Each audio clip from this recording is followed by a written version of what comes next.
Wow, the academia sure is busy during the day. But where should we go looking for people that we know? Traveler, Paimon.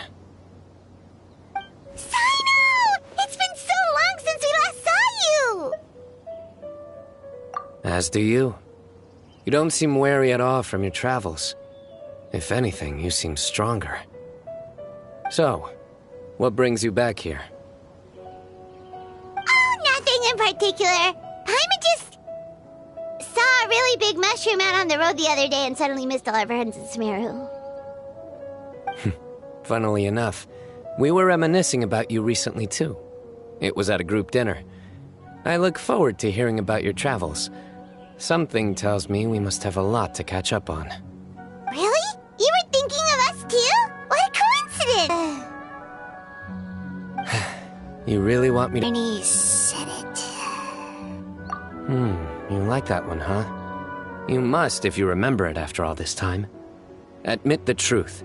You have long been in awe of my razor-sharp wit. All right. Here's your 500 Mora.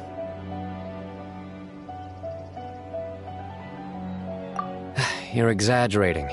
It's only 500 Mora.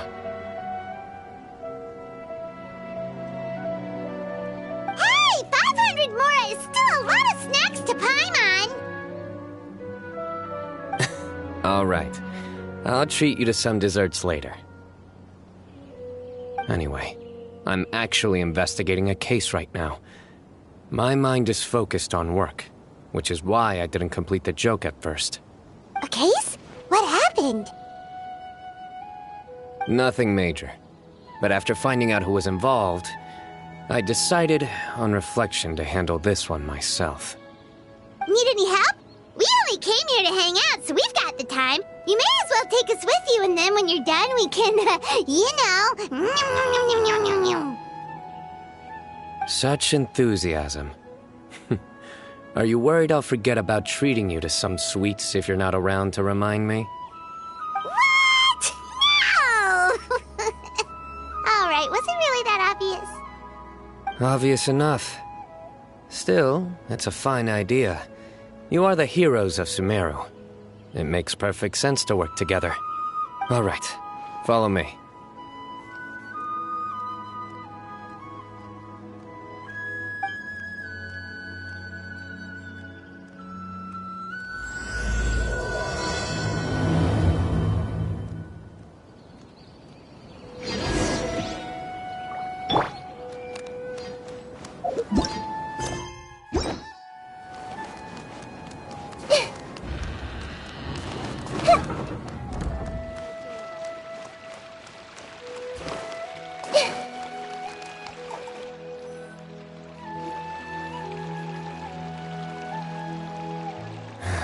Do you see him? The old man flailing around? Oh, is he the one you wanted to talk to about the case? Correct. His name is Cyrus, a former Spontamod sage. He taught both me and Lisa. Huh? Cyno's teacher is in trouble? It's ridiculous. I'm just an old man who enjoys a spot of gardening, shopping, and wine. What sort of person targets an old retiree? Professor, I've brought some friends.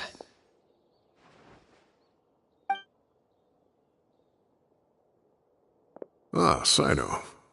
Now who do we have here? Hold on, let me think. A flying fairy dressed in white? A youth who does not seem to hail from this land? My goodness. You must be the legendary traveler in Paimon. I've heard all about what you've done for Sumeru. Wow, looks like we're really famous. I've told him about you before. You are my friends, after all. That's right. Let me summarize the situation.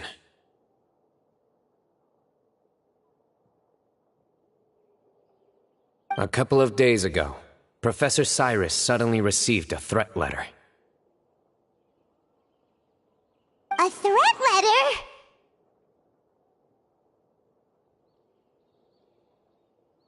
Exactly. Who sends a threat letter to an old man like me, for goodness sake? This is the letter in question. Cyrus, I have uncovered your secret. If you wish to prevent it from going public, leave 10 million mora at the back door of the cafe. Secondly, don't come looking for me. You'll never find me. But I will always be watching you and all of your secrets. Finally, if you dare to report this to the Matra, there will be consequences. Wow, they sure didn't mince their words. Clearly, this person must be desperate for Mora. 10 million more. What a joke. I'm just a single retiree with nothing to my name beyond the tomatoes in my garden. Where do people think I'm hiding 10 million more, huh? In my tomatoes? There were no witnesses, so currently the letter is all we've got. So, Traveler, Paimon, let's put our heads together. Paimon's ready too! All right, take a look. Do you see anything suspicious?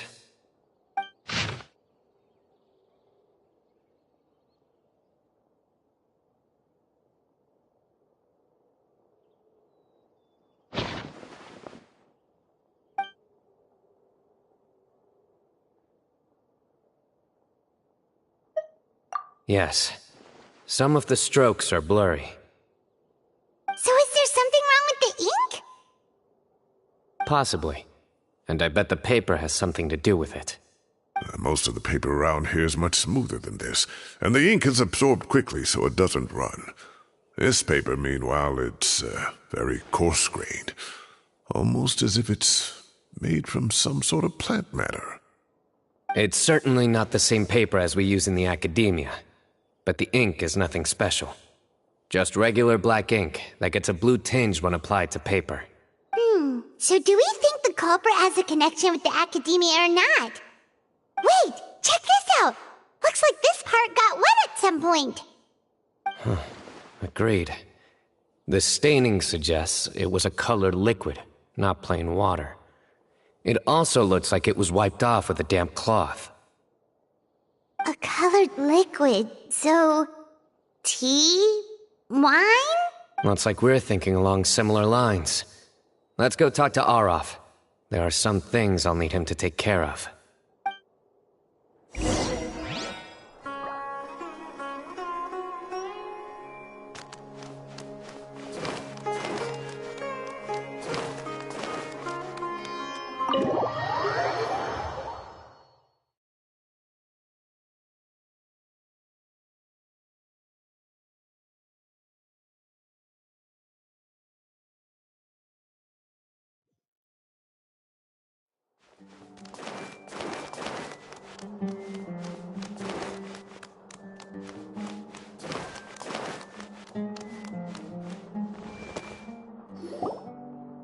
Arav. Ah, there he is. Mahamatra Cyno. Sir Cyrus. Ah, and the Traveler and Paimon. It's been a while.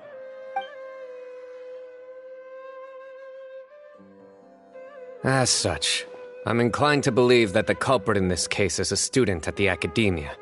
Somebody young and strapped for cash. Oh, one last thing. I'd start your investigation by taking a look at the cafes in the city. Oh, of course! You think the culprit spilled their coffee on the ladder, huh? They do look like coffee stains to me. Also, if I'm not mistaken, the letter is written on a type of scented paper that has aromatics added during the manufacturing process. The kind often provided as writing material for customers in cafes and taverns. Ah, of course. Yes, like they sell in the gift shops. I remember now. Zaha Hadi bought some a while back. She said she was going to use it as wrapping paper for a vase. Understood. I'll assemble a team to investigate the points of interest immediately. You have my gratitude. One last thing. Send some Matra to guard the entrances and exits of Sumeru City. and change into plain clothes. Don't let them see you coming. Will do. Great thinking, Cyno. So, where do we think the culprit's at right now? Yeah, they've probably been lying low at home waiting to see how Cyrus reacts. You're right, Paimon. Really? Which part? The culprit's approach. Whatever happens, they need this Mora. But just because they warned Professor Cyrus not to go to the Matra, doesn't mean they know what he'll do next. So, like you said, they need to wait and see. And crucially, the culprit said they'd be watching the Professor's every move. Huh? Wait, are you saying...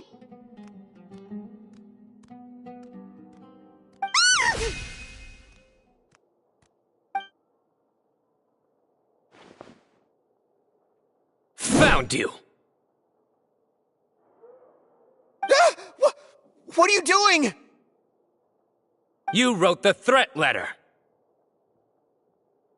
I don't know what you're talking about. What threat letter? I sensed someone was watching us from the shadows the moment we entered the House of Dana. You managed to stay relatively well hidden for someone reckless enough to threaten Professor Cyrus. There are a lot of people here, but we were looking specifically for Arav. Whoever followed us the whole way was likely to be the culprit. I was just listening in, that's all. You know something big's going down when Mahamatra Cyno shows up, right? So I got a little curious. What's the big deal? You smiled when Arav left. I saw it as clear as day. Is smiling a crime now? There are coffee stains on the letter. You mixed some coffee with water, gently smeared it onto the paper, then wiped it off with a wet cloth, all to create the impression that the letter was written at a cafe.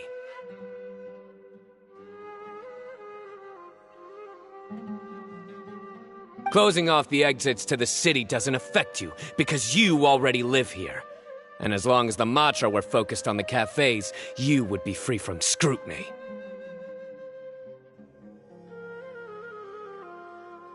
The cafe was a red herring all along. You had to be somewhere where you could monitor the Professor's movements. You can't pin this on me! I haven't done anything! Really? Then why are you shaking like a leaf? The innocent have no reason to fear the Matra. But you... Your heart's racing, and your eyelids are twitching. You're a terrible liar. I would never... Don't try anything or you'll pay the price. Now come with me.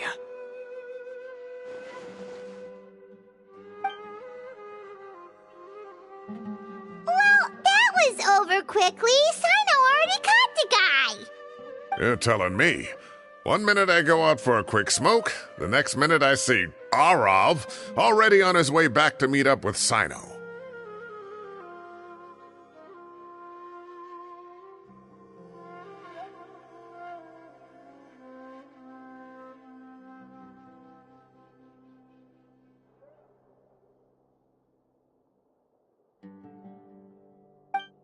Looked like a young guy, too.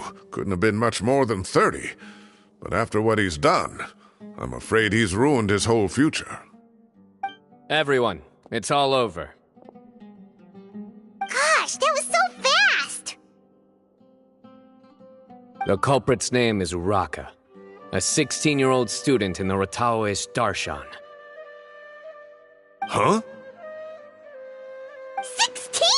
Cyrus thought he looked 30-something! We checked his records. He's 16, a third-year student. But he looks so old. Yeah, seriously! Foolish child. He's too young for the criminal life. What the devil drove him down this path?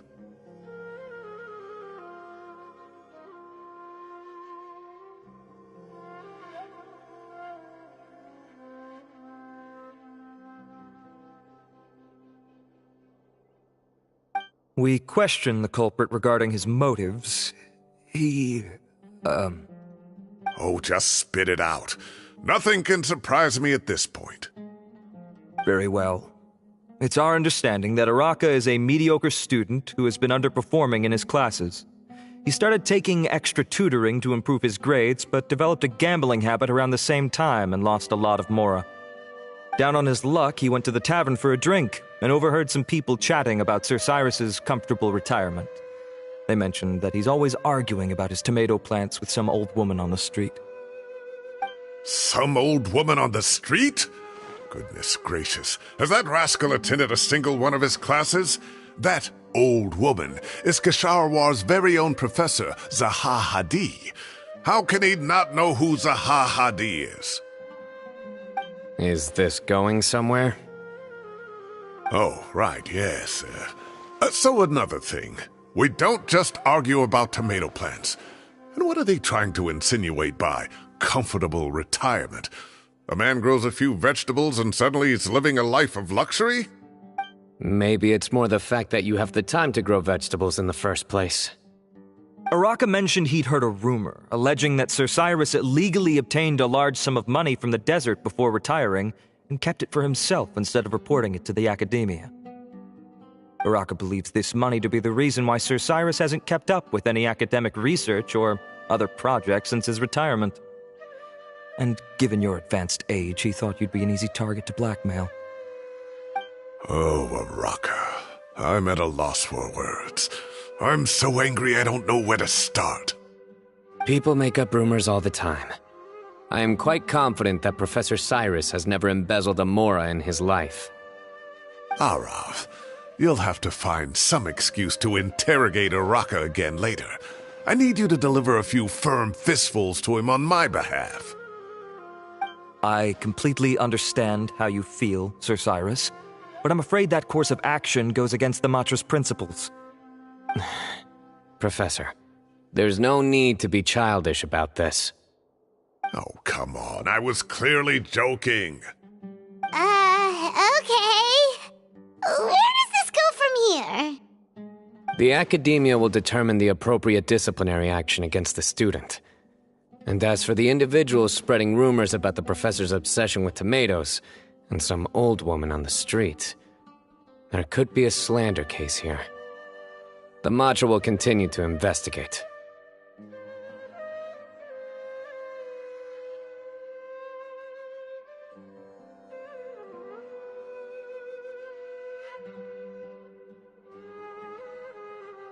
Who said I'm obsessed with some old woman on the street?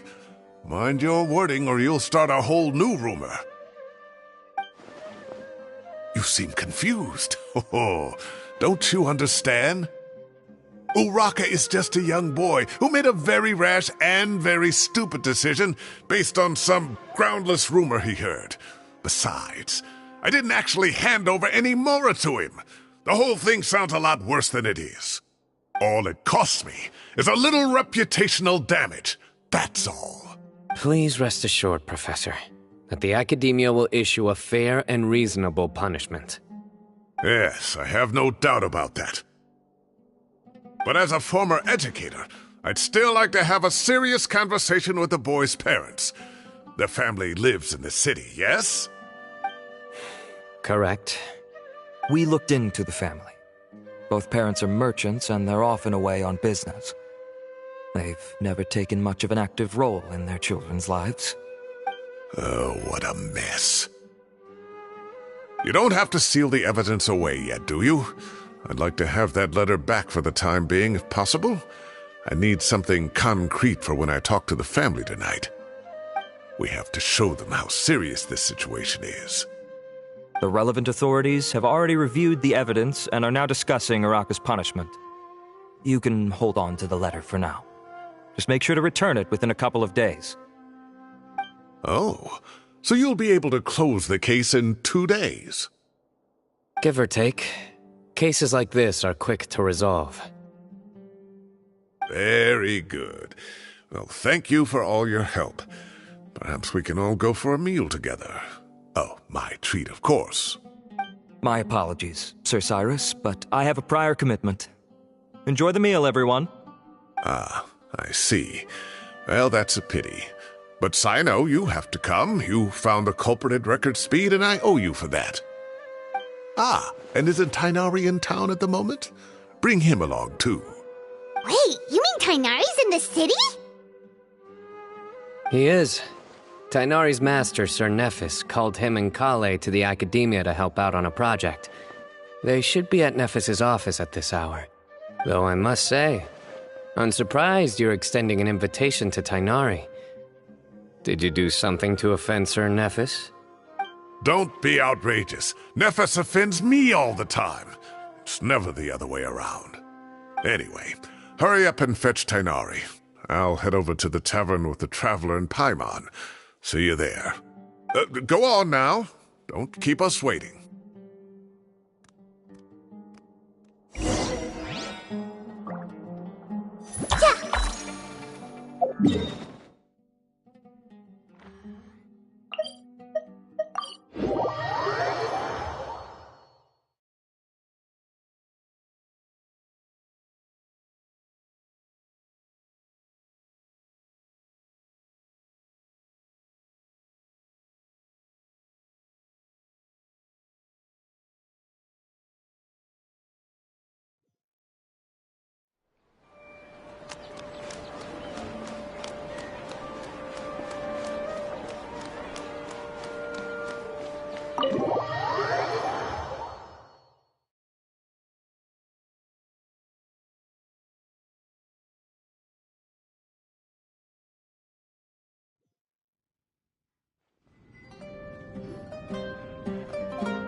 Not to brag, but we never had problems like this at Ratawa Hist back when I was still teaching.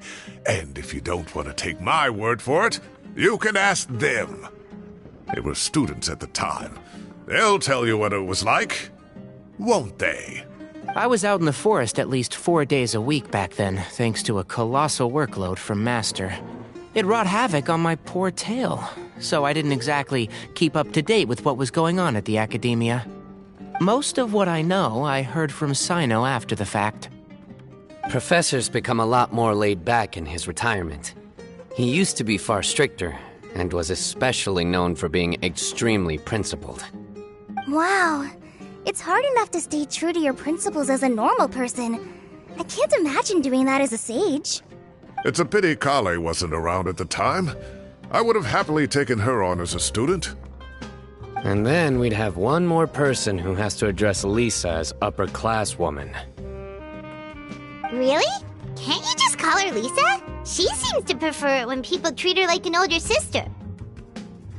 Oh, believe me, back when she was a student, nothing made her happier than the younger students acknowledging her seniority. Whoa, more food? Are you sure about this? We don't want to take advantage. Oh, don't worry about it. Order whatever you like. And if it's not enough, order some more. After all your help today, treating you to dinner is the least I can do. I thought I heard some familiar voices. Ah, and Sir Cyrus is here as well. Oh, Kaveh, it's been a while. Zahahadi was talking about you last month. How have you been? I've been all right, thank you. You're looking very well, sir. I'm glad to see it. Have you eaten yet? Care to join us? That's awfully kind of you, but I had a late lunch, so I'm not really hungry just yet. I'll have dinner a little bit later tonight. I just came to Lombard's to buy some wine, and when I heard some voices I recognized, I thought I'd come and say hello. So what's the occasion, anyway?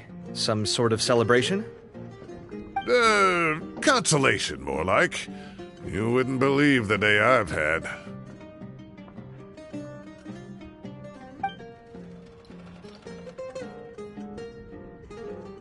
Sounds like things have really gone downhill since I was there. My whole time as a student, I've never heard of anything remotely like that. I can't believe how young the guy is. Oh, what are his parents going to think? Young people are always more susceptible to making rash and ill-advised decisions. Their minds are still developing. It's just an unfortunate fact of life. But still, this boy has some nerve. Just look at what he wrote. Oh, it makes my blood boil. Wow, yeah. Jeez. I will always be watching you and all of your secrets. And then he just followed you into the house of Dana? If this were my son, oh, he'd get the scolding of a lifetime. Oh. Luckily, I'm also an extremely principled person. Kave! Your order's ready, sir! Coming. I'll have to get going. Have a nice evening, everyone. I'll catch you all another time. Okay, bye-bye! Here I am. The coffee beans are in here too. Yep, it's all there. I'll stop babbling away now. Let's eat before the food gets cold.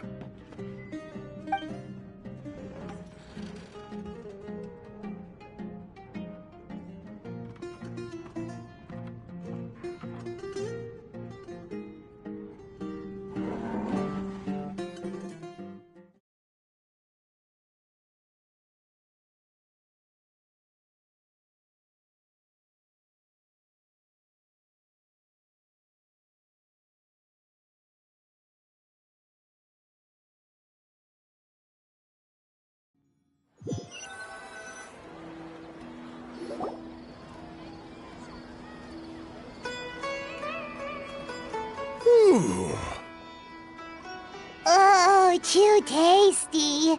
Paimon's belly is about to explode. Oh, mine too. I'll have to walk home to burn some of it off. Thanks for dinner, Sir Cyrus. Master Tainari and I will bring you some homemade herbal tea next time. It'll do wonders for your sleep. Well, I look forward to that. In fact, could I trouble you to bring a little extra for the other old folks on my street? I'll be the envy of the neighborhood. No problem at all. I'll pack some up and bring it over. I'll see you all later. I better head home now and tend to the crops. Good night, Professor. Don't let those tomatoes keep you up too late. Hey, my tomatoes are serious business. I am not about to be beaten by Zaha Hadid. Anyway, I'll be leaving now. Don't stay up too late now, children. I bid you all a good night. Take care. Have a safe trip home. All right. Now, we finally have some us time. What do you mean, us time? Well, I was talking with Tainari and Kale, and since we all have some free time, we thought we could all go camping together.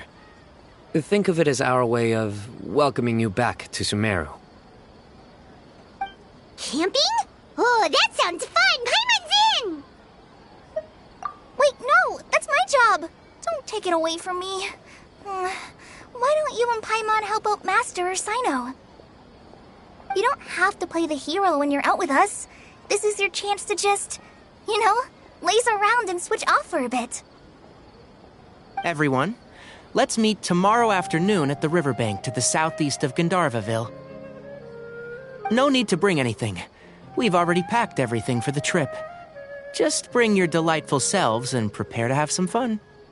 You got it. We'll be there. Great. Then we'll see you tomorrow.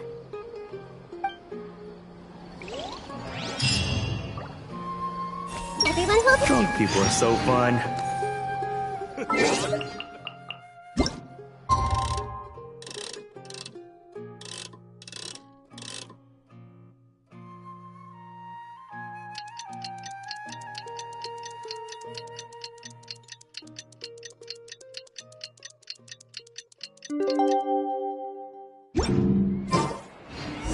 Time to set off. Let's head to the southeast of Gandharvaville and meet up with the others.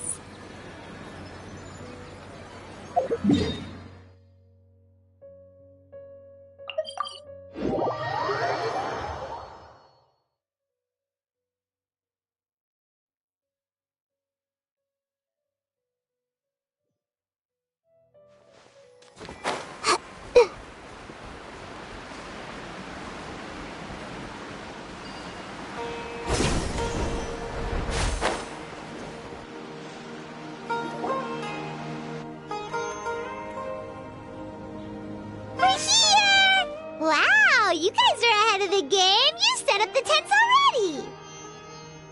I'd say we're right about on schedule, actually. We were aiming to have them set up before you arrived. Traveler, Paimon, let's go fishing together. Whatever we catch, we can grill for dinner tonight. You got it. Dinner's on us tonight.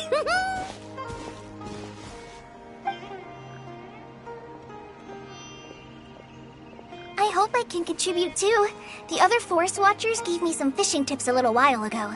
I'm really looking forward to giving them a try.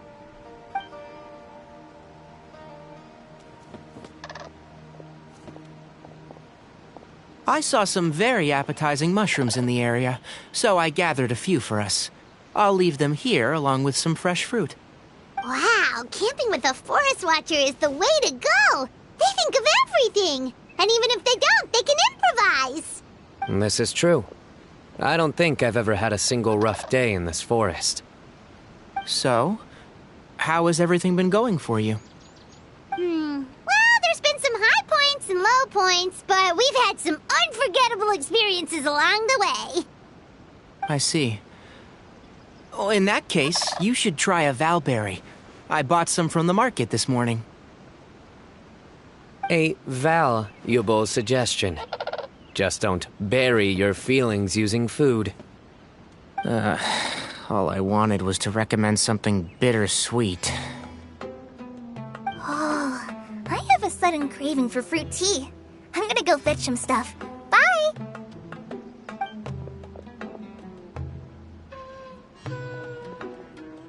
She sure made a run for it. Unbelievable. She made a run for it. So Kale chose the path of tactical retreat. Could it be she foresaw what shall soon come to pass?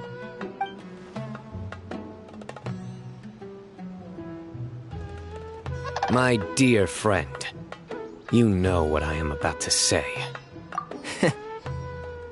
Excellent! A kindred spirit.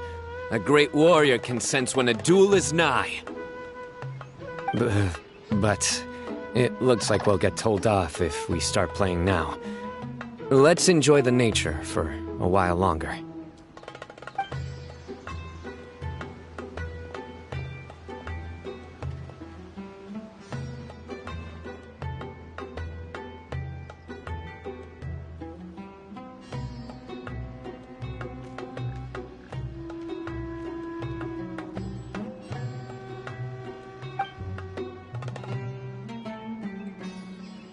We got a bite! I'll reel it in.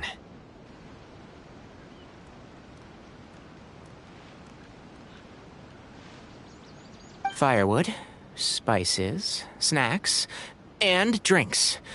Everything's ready. Once Kale gets back, we can light up the fire and start grilling.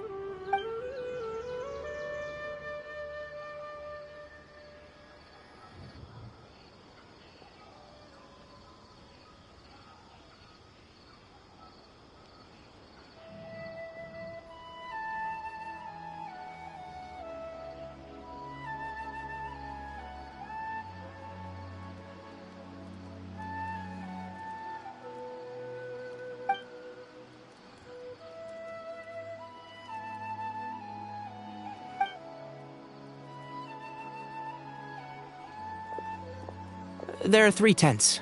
Which one do you two want to take?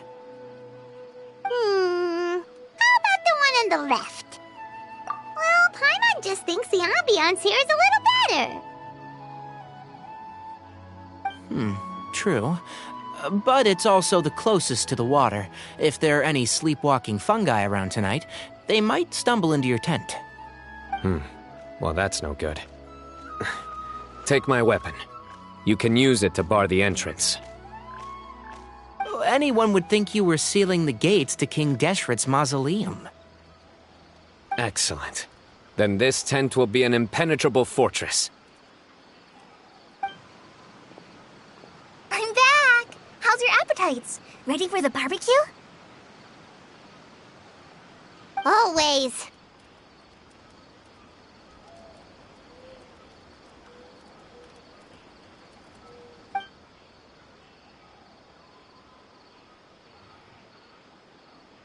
Oh, it smells so good. Paimon's drooling. Someone sure is desperate to eat. I think it's time to add the seasoning. How do you like your skewers? Well done? Medium? Rare? Wait, what? Isn't that just for steaks?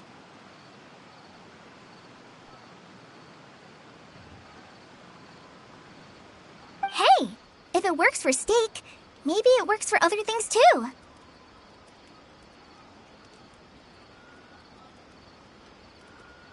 Medium well for me.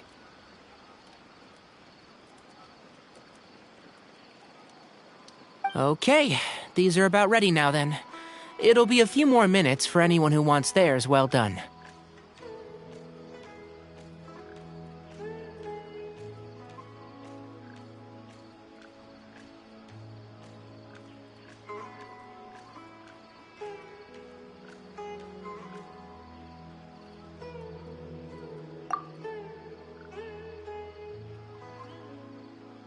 Oh, that was so delicious. If Paimon's stomach had space, she'd eat 3 more skewers. I ate a lot too. Here comes the food coma. If you're tired, then go rest. You must be getting sleepy too, Paimon. Why don't you guys head to your tents? Cyno and I will clean up. Tonight, I show you mercy. Our sacred duel will take place another day. Good night.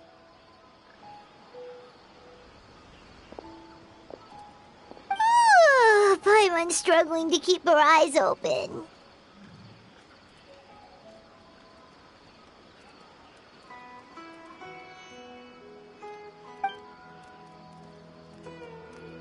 Oh, don't forget this. The Staff of the Scarlet Sands. Wait, you were actually being serious about that? It's a very powerful weapon. Try it. Paimon can't even lift that thing. Fair enough. You sure you don't want it? Yeah, Paimon's sure. We'll be fine. And even if we do get an uninvited guest in the night, Paimon will be here to take care of the traveler.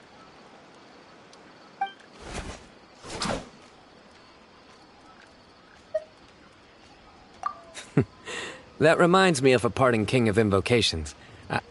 I'll tell you about it tomorrow. But right now, it's time to rest. Sleep well and sweet dreams.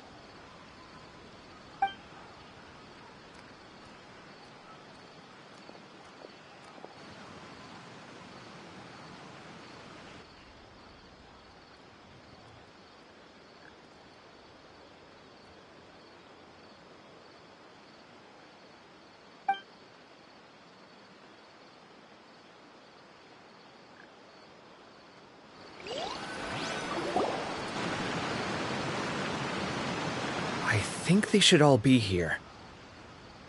Traveler? Paimon? Are you in there? Could you come outside for a sec? Look at this.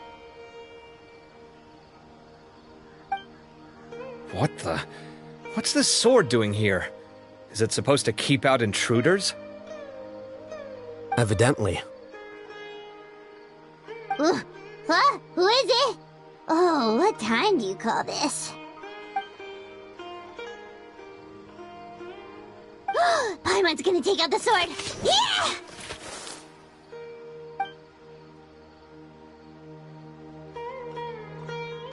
Oh, hey them, Kaveh! What are you doing here? It's the middle of the night!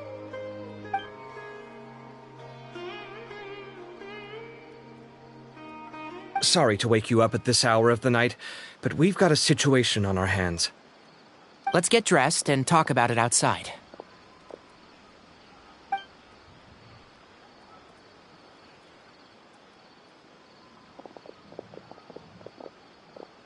Something has come up, and since it pertains to Cyrus and Cyno, I deemed it essential to inform you all. Whoa, back up. Let's start from the beginning.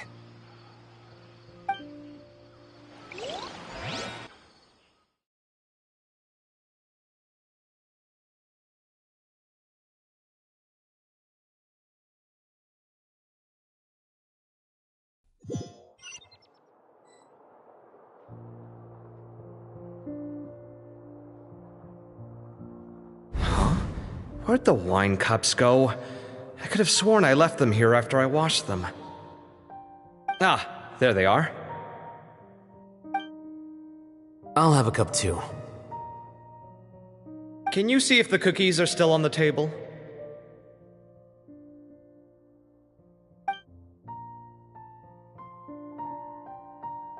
They are.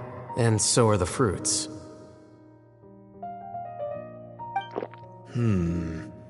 Oh, this is so bland. I should have gotten a few bottles of what Cyno's group was drinking last night. Do tell. What were they drinking? Oh, right, I forgot to mention. So, I ran into Cyrus yesterday evening when I went to the tavern to pick up some things. He was hosting a dinner for Cyno, Tighnari, Kale, and the Traveler and Paimon. Anyway, they got a bottle of Lombard's new vintage for the table. At least, I think that's what it was. It looked pretty good. Sounds like they're all tangled up in this. You know what it's about, right? 16-year-old kid tried to extort Cyrus. He was asking for 10 million mora. I heard some people talking about it on the streets, yes. Didn't take them long to catch the culprit. The sages are probably dealing with the case by now. I wonder what Sir Nephis and the others will make of it. Oh, Cyrus showed me the extortion letter, too. It was crudely written, but the paper had this beautiful pattern on it that I've never seen before. Really caught my eye. Give me a sec, I'll sketch it out for you.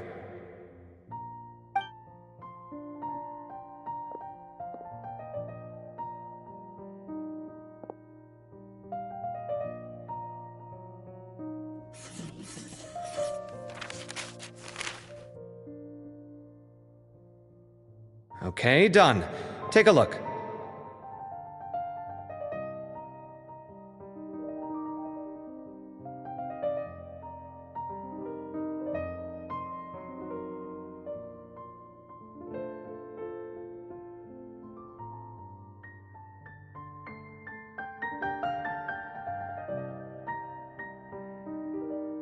You see what I mean? I don't think I've ever seen writing paper like this around before. God knows where the culprit got it from.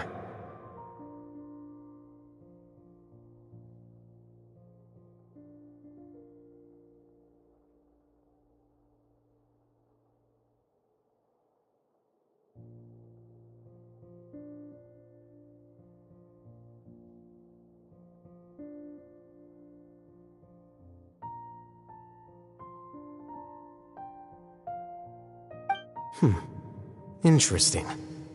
These are all motifs associated with the tribes of the desert. What? Really? Take this, for instance. Looks like an outline of a spire, similar to the kind found on some ancient palaces. And the crisscrossing and mirroring here, I recognize that too. It bears a striking resemblance to an ancient emblem, one that hasn't been used in a very long time. Whose emblem is it? It's the emblem of the Temple of Silence.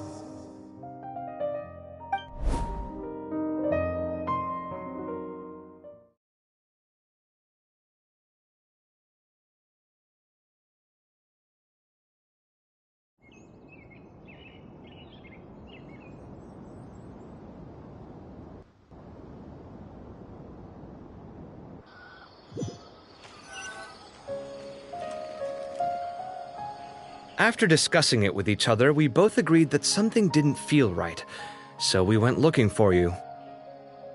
This was a long way to come from the city. Alhaitham figured you were probably with Tighnari, so Gandharvaville was our first stop, but the Forest Watchers told us that you'd gone camping. Then, just as we were heading off to the campsite, we ran into Cyno. He said he was on a supply run. We exchanged a few words, and then he ran off. Hold on, so what's the deal with that emblem you were talking The Temple of Silence, you said? What is that? Should we be worried? Is everything okay? Give me a second. Let me get Kale.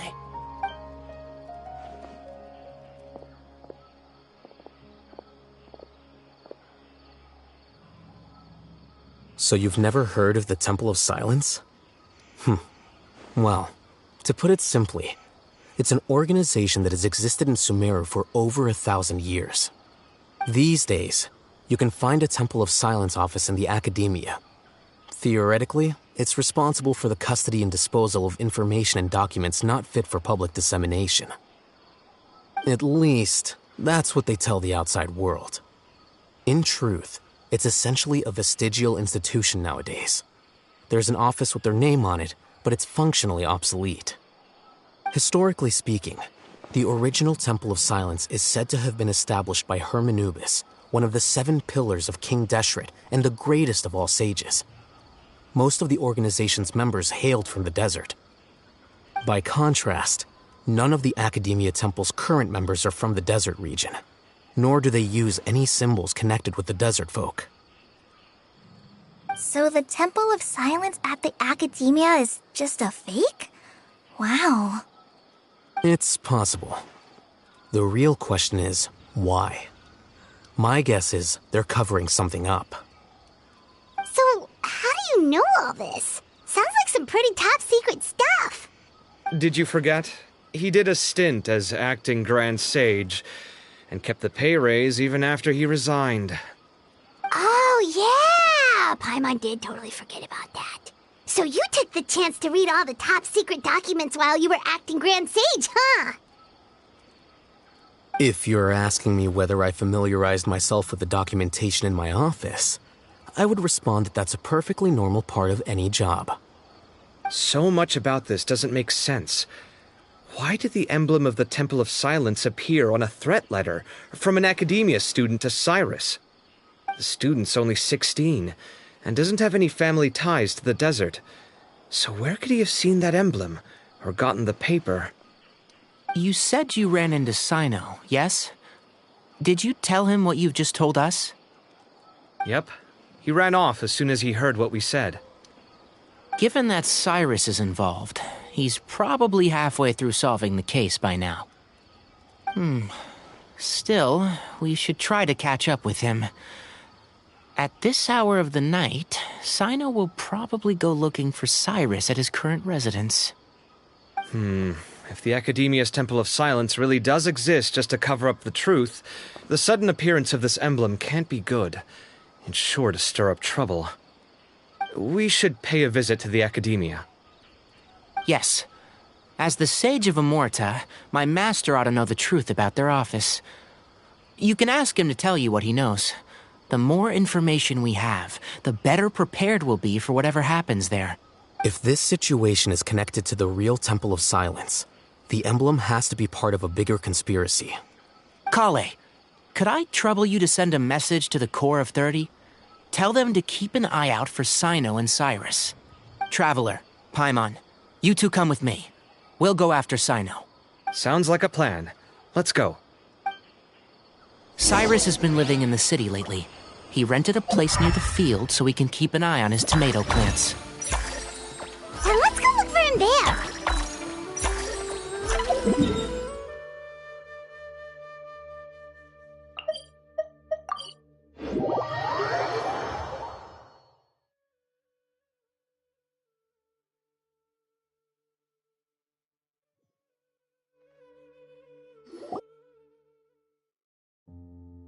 Here we are.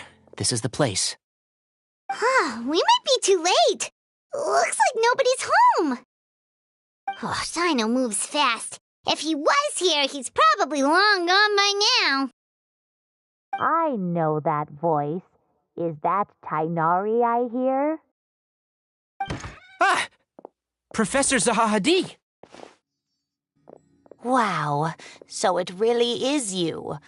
My goodness, whatever is going on tonight? We're looking for Cyno. So, he's already been here. Yes, not long ago, in fact.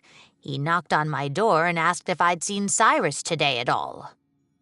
I told him the old fool left early this morning, and I hadn't heard him come back. So we went to his place, and would you believe it?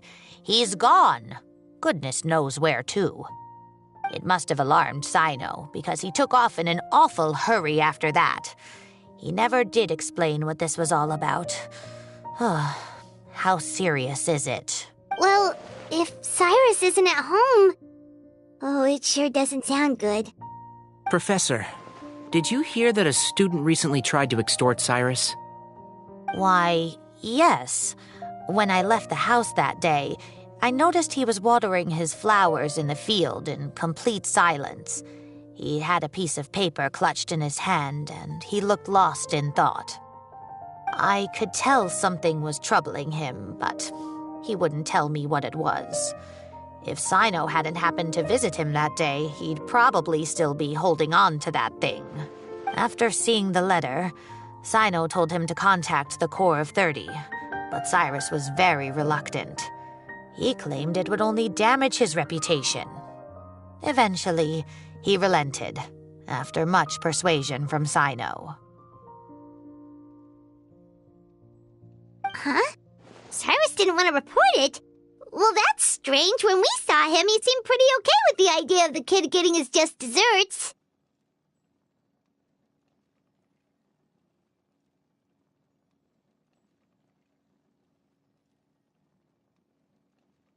As a former sage, it's possible Cyrus still has enemies at the academia. That's why Cyno was so insistent that he report the matter to the authorities. I was there while they were going back and forth over it. So Cyrus initially hoped to stop this from going public. But why?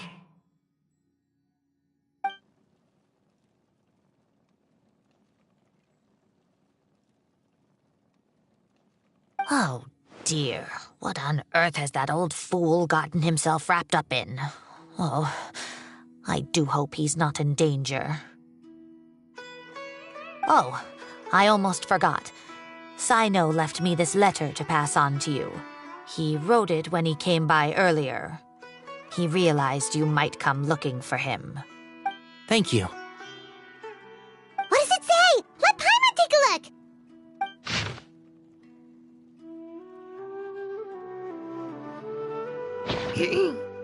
My friends, this is a rather complicated state of affair. Unfortunately, I cannot disclose more than that. I ask you to understand and accept that I had to act alone at this stage. Don't come after me. Yep, that sounds like Cyno. Thank you, Professor. Please do not worry.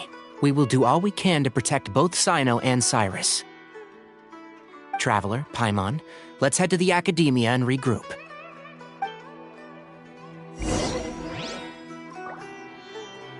I see everything. Oh, Cyrus, you've given me a real fright this time.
Everyone hold hands.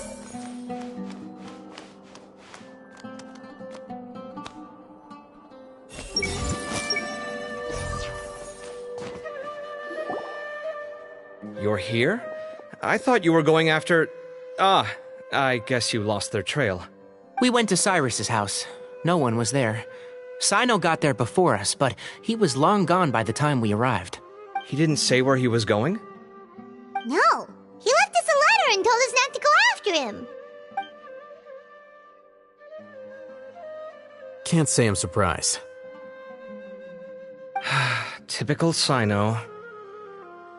Anyway, some updates on progress on our end. I drew the emblem from memory again, but in more detail this time. I checked some ancient texts for a similar design. The one I found was a little blurry, but the similarities in the general form and certain details were clear enough to confirm a match. Yeah, and we're lucky we found anything at all. It turns out the emblem was all but lost to history. We scoured the entire Academia collection, and that book was the only one with a record of the motif. Meanwhile, Arav managed to get Uraka to disclose his source. The one who told him about Cyrus's embezzled funds was a young man from the desert. According to Uraka, he had a striking presence and was well educated. Apparently, the two met in the tavern over a game of cards. The guy claimed to be in the city for business as part of a merchant caravan. Uraka was intrigued when he heard what his new acquaintance had to say, and brought up the idea of extorting Cyrus for Mora. The guy encouraged him to go ahead with it, then handed him some pen and paper to write the letter. I see. So it could be that this person planted the paper intentionally. So, how do we find this guy? Did Uraka say where he is? He doesn't know. He claims not to have seen him since that day in the tavern. The man gave him some tips on how to carry out the extortion, but from then on, Uraka was acting alone. Nephis and Arav have gone to meet the Core of 30 and review the city's entry and exit records. Also, Nephis admitted that the Temple of Silence in the Academia is just a facade. The true Temple of Silence once came to the rainforest to establish a collaboration with the Academia. But, as time went by, the sages gradually became corrupt and foolish. The Temple of Silence felt that they could no longer trust the Academia and ended the partnership. They retreated back to the desert about 400 years ago. Ever since its inception, the Temple of Silence has been the guardians of King Deshret's civilization and belief system. They traveled throughout Sumeru, sequestering and guarding any wisdom that posed a threat to the people's livelihoods. At its roots, it was a legitimate and reputable organization whose purpose was to guide people towards the right path.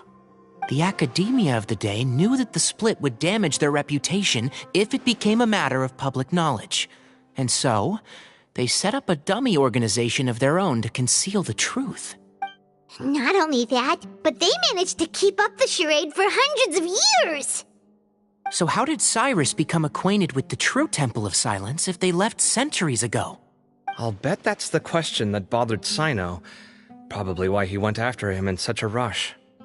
Whoever is behind this, getting Uraka to extort Cyrus was only the first step of the plan. Their true goal in doing so was for Cyrus to see the emblem on the letter. He must have recognized it right away. That'll be why he didn't want to involve the authorities. He probably hoped to take care of the whole thing by himself. Unfortunately for him, Cyno had other plans. Since the desert is where the Temple of Silence originated, that is in all likelihood where Cyrus went. I have to go after him. Really? Are you sure that's a good idea, with how you respond to the heat? Why don't we send someone else? I should be fine, as long as I bring plenty of water. Besides, I just can't shake this ominous feeling that if we don't catch up to them soon... Everyone, I have news from the Core of 30. Master! Oh, so that's Nafis, Tainari's master? Oh, we're finally getting to meet him in person! It's a pleasure to meet you, Traveler in Paimon. Several independent eyewitnesses have reported seeing Cyrus and Mahamatra Cyno leaving the city at different times. Both were heading in the direction of Caravan Rebat. I was going to suggest that you join forces with the Core of 30 in this case, however, As I'm sure you've already heard from Alhaitham and Kaveh, the Temple of Silence is involved. The Academia has made a number of decisions throughout history that I am ashamed to talk about. It may well be that no better choice was available to them, but those actions are nonetheless a stain on our legacy. I won't attempt to make you understand the Academia's perspective. Now is the time for action. I understand where you're coming from, Master. But I'm afraid the situation might be more complicated than we thought. I think we need to keep a low profile, or risk making things worse. Good point. If Cyrus is involved with the other side, or worse, if he's fallen into their hands, and... everyone, we have to get Cyrus and Cyno back safely. We cannot afford to lose them. Need our help? Whatever you need, we got you covered. Really? Wonderful. You have my most sincere gratitude. Arav and I will continue to follow up on the lead from Uraka. Kaveh, Scribe Alhaitham, I'd like to ask you to cover the duties of the House of Dana. Tighnari, you're planning to go into the desert, correct? I am. Kaveh, I'll be okay. You stay behind to help Master and Alhaitham. Well, if you're sure... Okay. But be careful. Thank you all. Arav, let's go. You'd better get moving. Don't forget to ask for help when you need it. Will do. Let's go, Tighnari. Hopefully we can catch up with Cyno before it's too late. Knowing him, he's probably covered a fair distance already. But we still have a shot. Let's take it.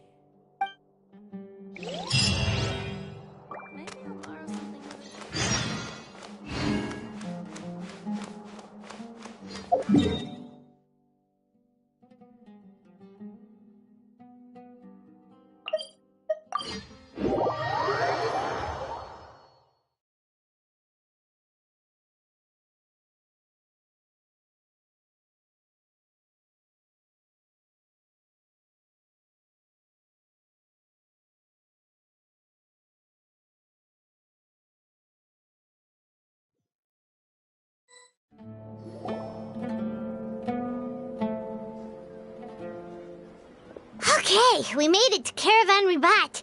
Where should we go next? Maybe we should ask the nearby guards if they've seen anything. Hold on. Look over there. Is that Dia? You sure you want to brave the desert alone? I mean, it's your choice at the end of the day, but still. It's not my first time. I'll be fine. Cyno. If you're really going to go through with this, then at least take our advice. When you're packing for your trip, budget for 5 days more than you plan to spend out there. Makes sense. Okay, I'll go get ready. Thought we might find you here. You're trying to retrace Cyrus's steps, aren't you? Didn't I tell you not to come after me? I thought I had a good lead on you. Well, sorry, but we never agreed to that. Why would you go off on your own like this? Nothing personal. It's just a complex situation. And I'd rather not involve anyone else if I can help it. Takes a special kind of person to get Cyno chasing them all the way out to Caravan Ribat.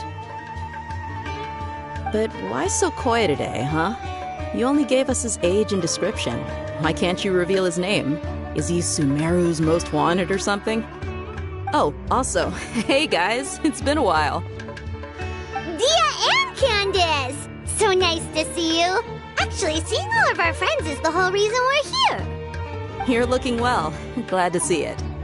Candace and I came to Caravan Ribat on business. We ran into Cyno as he was asking about some elderly gentleman's whereabouts. Some people say they saw him. Guess he stood out as an older guy heading into the desert alone with just a sumpter beast in tow and very few supplies. That's gotta be one heck of a story there.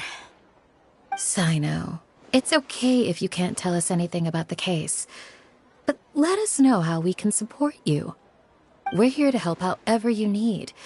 The more people we have working on this, the quicker we'll be able to find the person you seek. No, it's not that simple. If I'm right, he'll be doing everything he can to avoid us. We spoke with Zaha Hadid. From what she said, it's pretty clear that he wants to try and solve this on his own. It won't be easy trying to find him in the desert when he's deliberately trying to cover his tracks. Sounds like this is far more complex than we imagined. Still, if he started from Caravan Rebot, the chances are that his route took him past our village. You may as well ask if anyone there has seen him. My thanks to you both. Once this is resolved, I will find a way to repay you. Come on. No need to get all serious. Just buy a round of drinks next time we're all in the city or something. That's a deal. All right. So, you all set? Yes, we'll handle it from here. Thank you again for your help. I don't take it for granted. All right. Then we'll leave you to it. Just remember, if you change your mind and need some reinforcements, we'll be here. And don't think you'd be imposing. You can depend on us.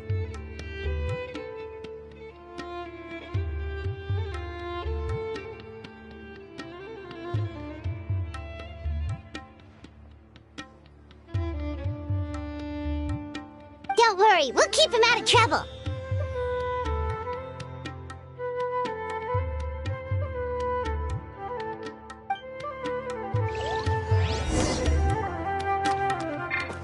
I see everything. Gods above, I pray that you will see the goodness in their hearts and give them your protection.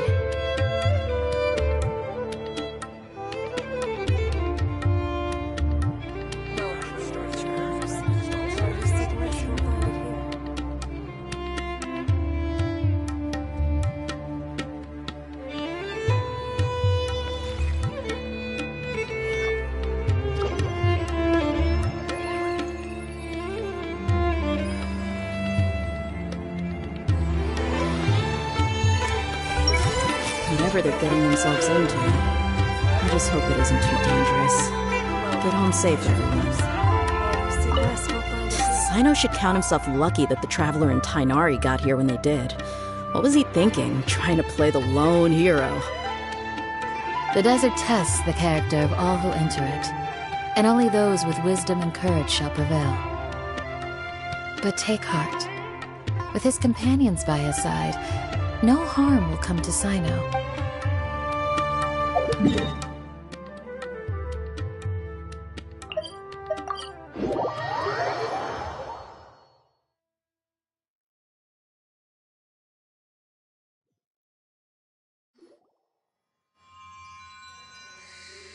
Hold on. There's a few things I'd like to clear up. Go on. So, after you left the campsite, we had a longer talk.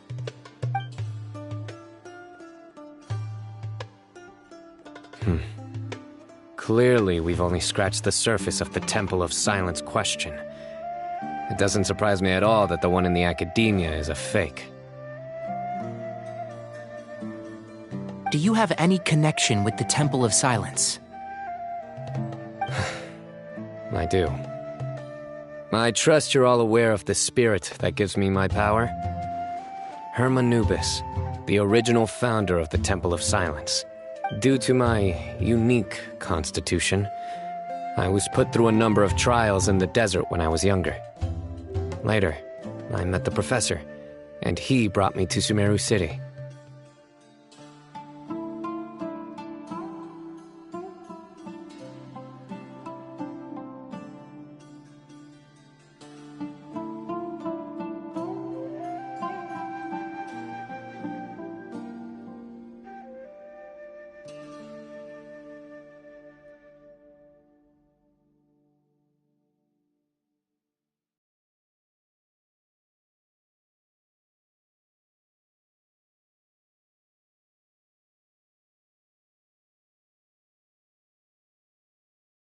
But my memory of that time is hazy.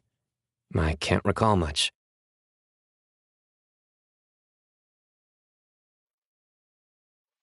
It's a good thing that Kaveh noticed the emblem on the letter. Without that, I don't know if we would have connected the dots and realized there was more to this case than mere extortion. I did not recognize that symbol at all. Whether that's because I've never seen it, or because my memory fails me. It's hard to say. Yeah, you're right. Thank goodness for Kaveh, and for Alhaitham's diligence during his time as acting Grand Sage. But Cyrus must have recognized it right away, right? Otherwise, he wouldn't have had any qualms about you reporting it. Oh, maybe his connection to the Temple of Silence goes even deeper than yours. I suspect so too. Professor has never once mentioned the Temple of Silence in conversation. And whenever the conversation turns to Hermanubis and the concept of spirit indwelling, he avoids going into any depth. Well, speaking of avoiding things, you do realize, don't you, now that we've caught up with you, you're stuck with us for the rest of the way. I am aware. And I have accepted it. Or rather, I don't see how I could manage to ditch you en route, so I might as well accept that you're coming with me. That's right. Fact is, we're coming with you whether you like it or not, so the best option now is to try to look out for each other. Ha! Fair enough. Then at least let me buy you a drink once we're back in the city. Works for me. All right, off we go. Let's start by seeing what the guards here can tell us.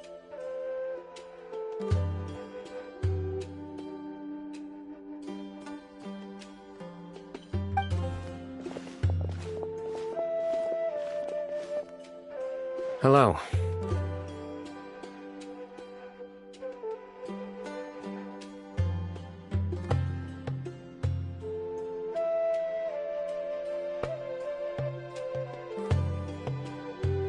Mahamatra Cyno? I'm looking for someone, so I'd like to confirm any recent foot traffic in and out of Aru Village.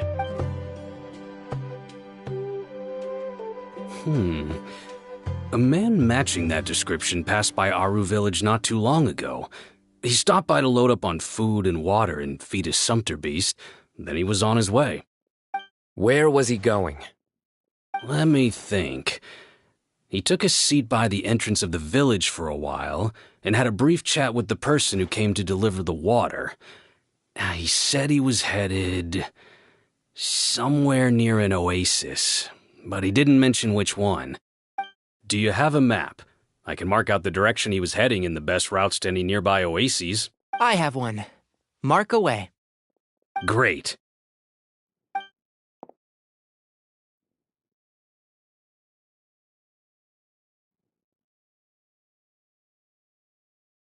There you go. Thank you so much. You were a great help. You've got a really good memory. Ah, you're quite welcome. Just doing my job. Best of luck. I hope you find him soon.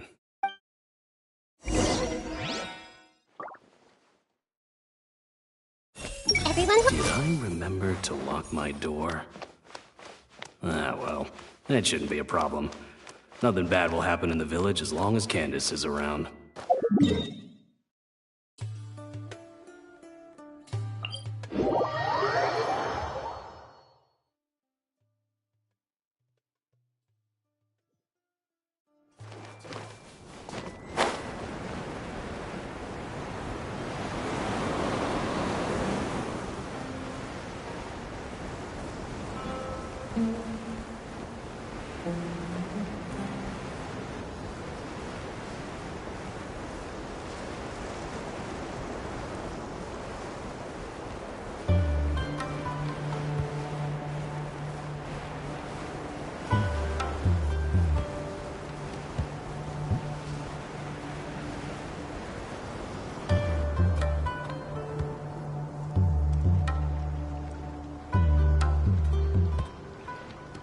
Hold on.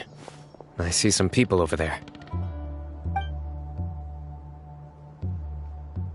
Do you think it's safe to ask them what they know? Should be. I'll go... No. I'll do it.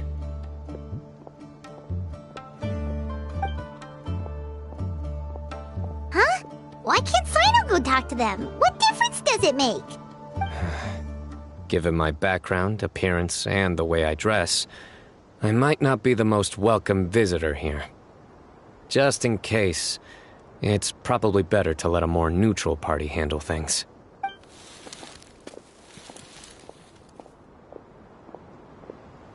Ah, hello there.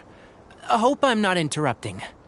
My friend and I are looking for an elderly man who's gone missing around these parts. Any chance I could ask you a couple of questions?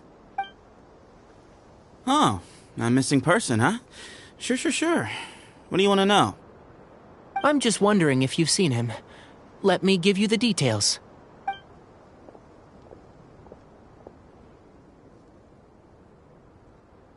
So, a silver-haired guy in a long robe, culture type with thoughtful eyes, and he's traveling alone. He'd stand out like a sore thumb around here. Yeah, sounds like the kind of guy we'd remember if we saw him. He's looking behind me.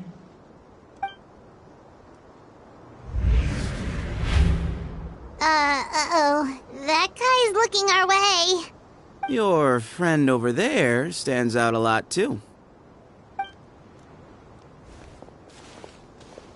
Hey, aren't you Cyno, the General Mahamatra? Yes, that's me. You don't seem surprised that I recognized you. It wouldn't be the first time. Oh, you're the one looking for the old man who's gone missing, aren't you? I have a bad feeling about this guy. Someone's on edge. You don't trust me much, do you? No need to hide it. I understand why you're wary of us. Still, you came to us asking for help. Do you want it or not? I thought you were a group of merchants. Seems I was mistaken. Your henchmen don't look like much, but something tells me they put up a better fight than most mercenaries. Hey! Hear that, guys? You're my henchmen now. Suits me, as long as I get paid for it. Just cut to the chase already. I'm running out of patience. All right. Come with me. All of you. Don't you want to find your friend? A silver-haired, long-robe, culture type with thoughtful eyes? Sounds like there's a whole other side to Cyrus I didn't know about. So you know where he is? Just follow me. I'll take you to him.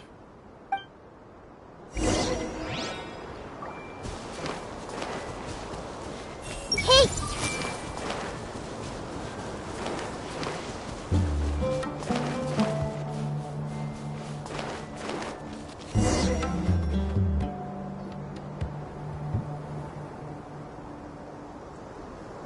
And here. What? Where are you looking? There's nothing here! Please, step back. Whoa! Something's coming out of the ground!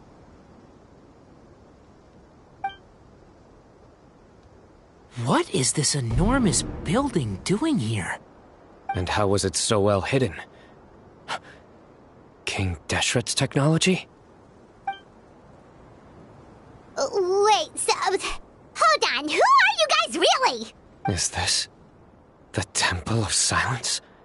So you're a member? All good questions. There'll be plenty of time to address them later.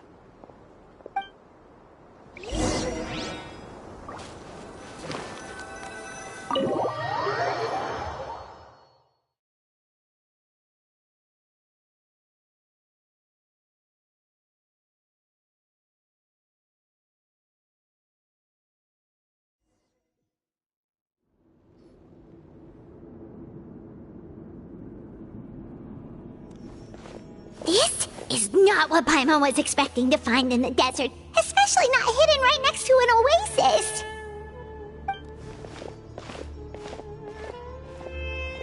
Oh, Paimon's scared.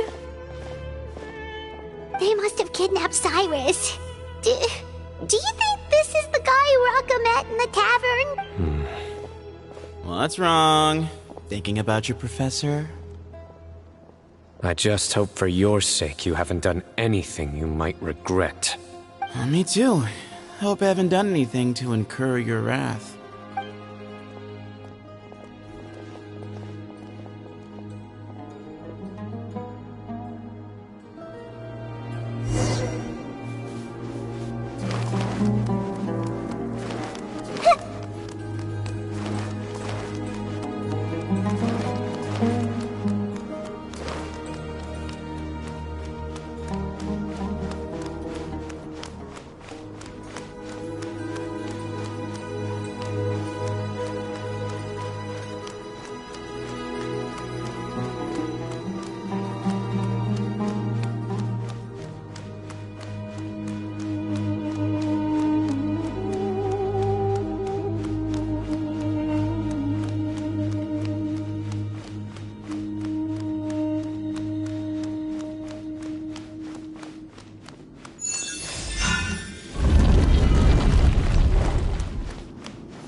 Alright, you can wait here for now.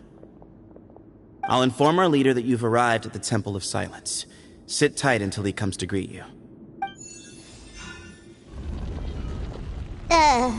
So he's just gonna leave us here unattended? Maybe we're not being kidnapped after all. They can't have been at the Oasis by chance. They were waiting for us. Whoever the leader is here, they were obviously counting on us showing up. So this is the Temple of Silence.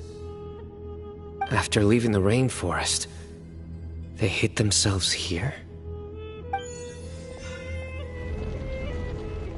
Hey, look! That guy's coming back. Don't worry.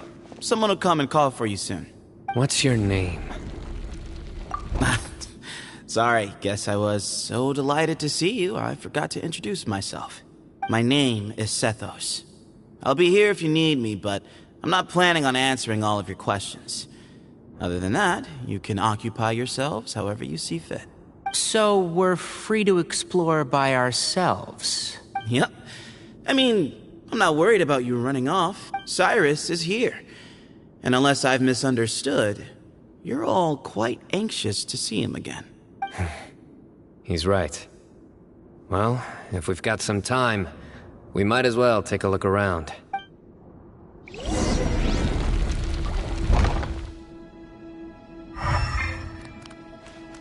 Everyone hold hands! Professor.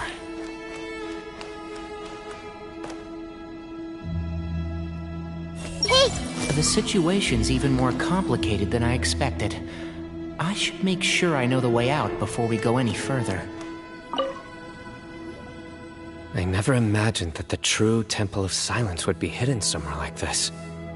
We've passed through these parts before, but never noticed anything. That's King Deshret's technology for you, I guess. It borders on the miraculous. Amazing to think that it's been preserved intact all this time. We should be wary of our hosts. Still, at this point, we can be confident that the professor is safe and sound, so that's something.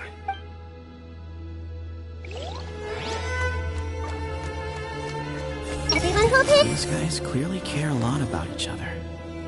This is a long way for them all to come. Hey, Sethos! Have you got some time to chat? Sure.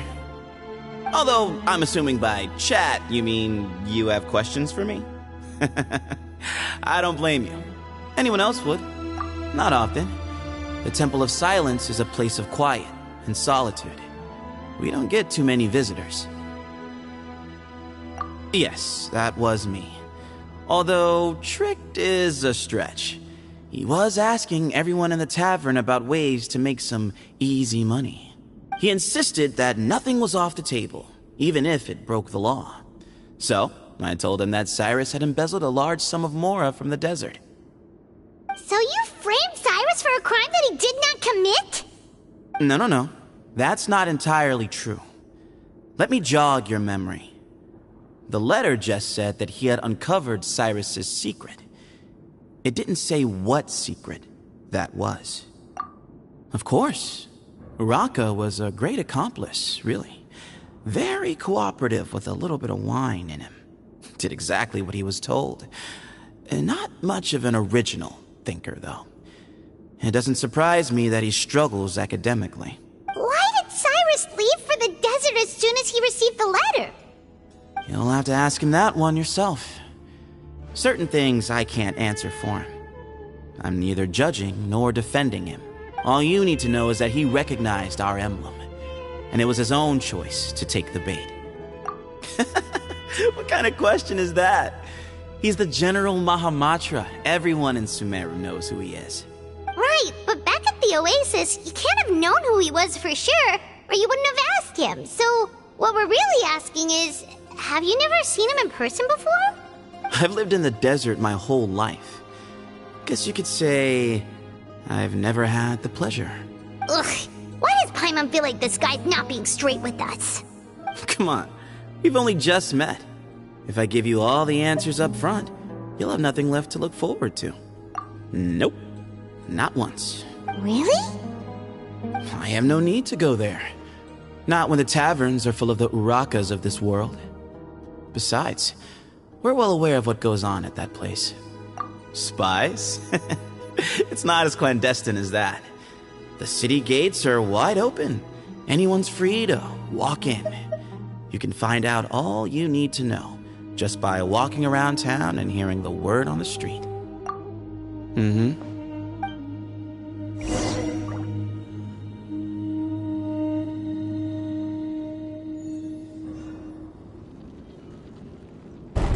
Ah, here he is.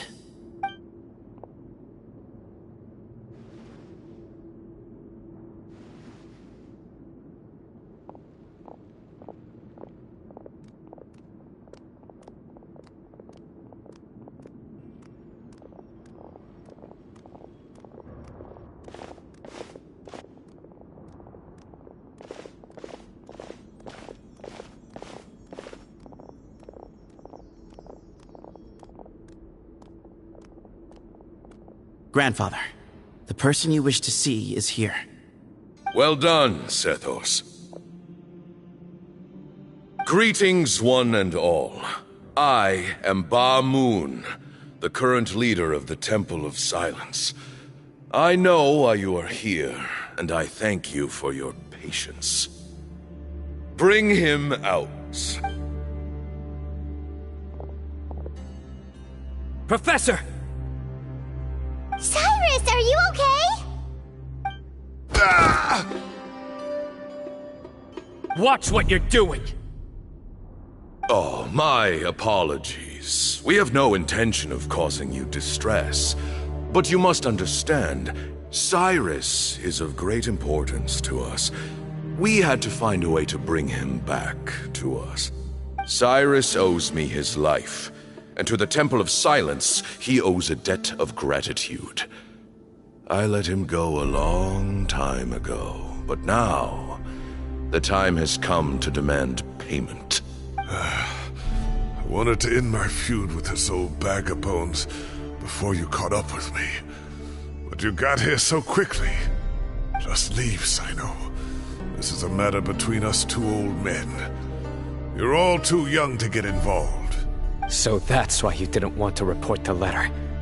You'd made up your mind to come here from the beginning. You only left in such a hurry to try and throw us off your trail. Some things in life catch up with you, no matter what you do. You shouldn't have come. That alone brought the others. Cyno didn't make us do anything. We came here for the same reason he did. To rescue you. We'd appreciate you telling us the truth. Otherwise, it seems a little unfair on everyone who had to stay behind. My secrets are secret for good reason. Bringing them to light can only lead to misfortune. You're afraid, aren't you? You can't bring yourself to speak of your past deeds to the students you nurtured as if they were your own children.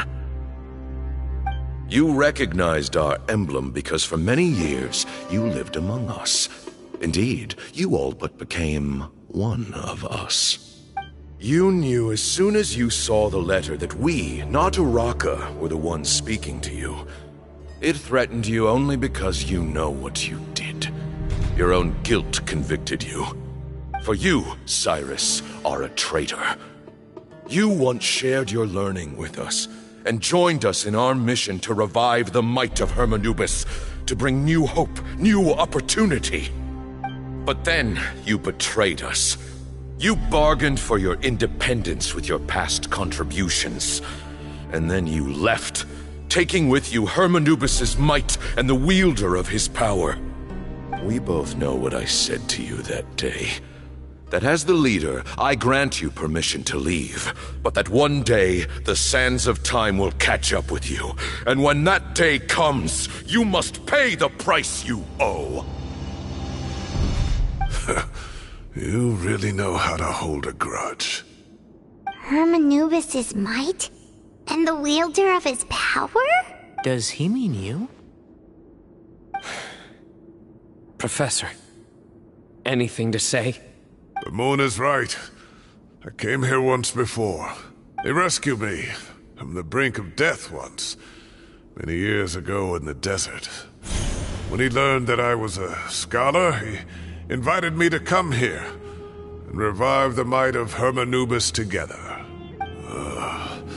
It was a great, daring plan, and one shrouded in secrecy.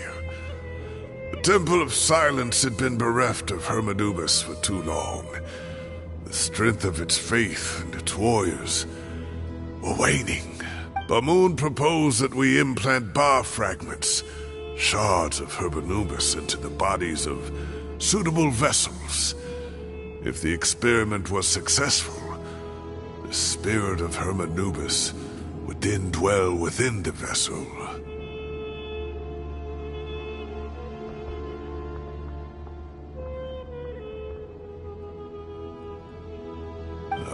Many believers volunteered themselves for the experiment. But we soon discovered that the bodies of grown adults could not withstand Hermanubis' power. In the end, Bamoon offered his own adoptive grandson.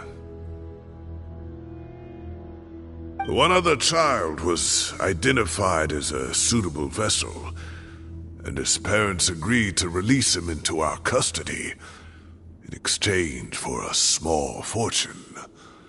These two children were our only hope for hosting Hermanubis' power. For many years, the Temple of Silence had been in possession of 2 Ba fragments from Hermanubis. As remnants of his raw power, they were exceedingly rare treasures. The test subjects were sent into a room that had been prepared for the ceremony and instructed to approach the Ba fragments, whose power had been amplified. If, after some time, this power did not repel them, this would mean that they were suitable vessels. The original plan was for a 3-stage experiment: resonance, implantation, and recovery and observation. The resonance stage went quite smoothly for both candidates. As the 2nd stage began, I realized a decision had to be made.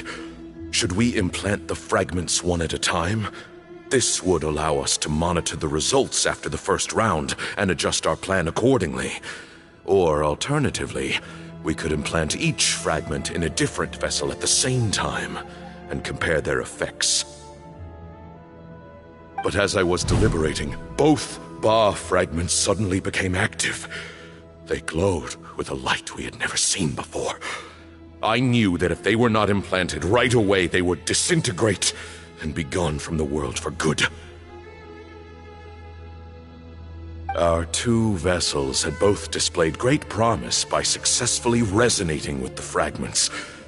Under the circumstances, the thought of implanting both fragments into the same vessel seemed out of the question. To preserve our faith and our power, we implanted each of them with a single fragment. Ultimately, I ended the experiment and left, taking one of the children with me. In recognition of your past contributions, I chose not to send someone to hunt down and kill you both.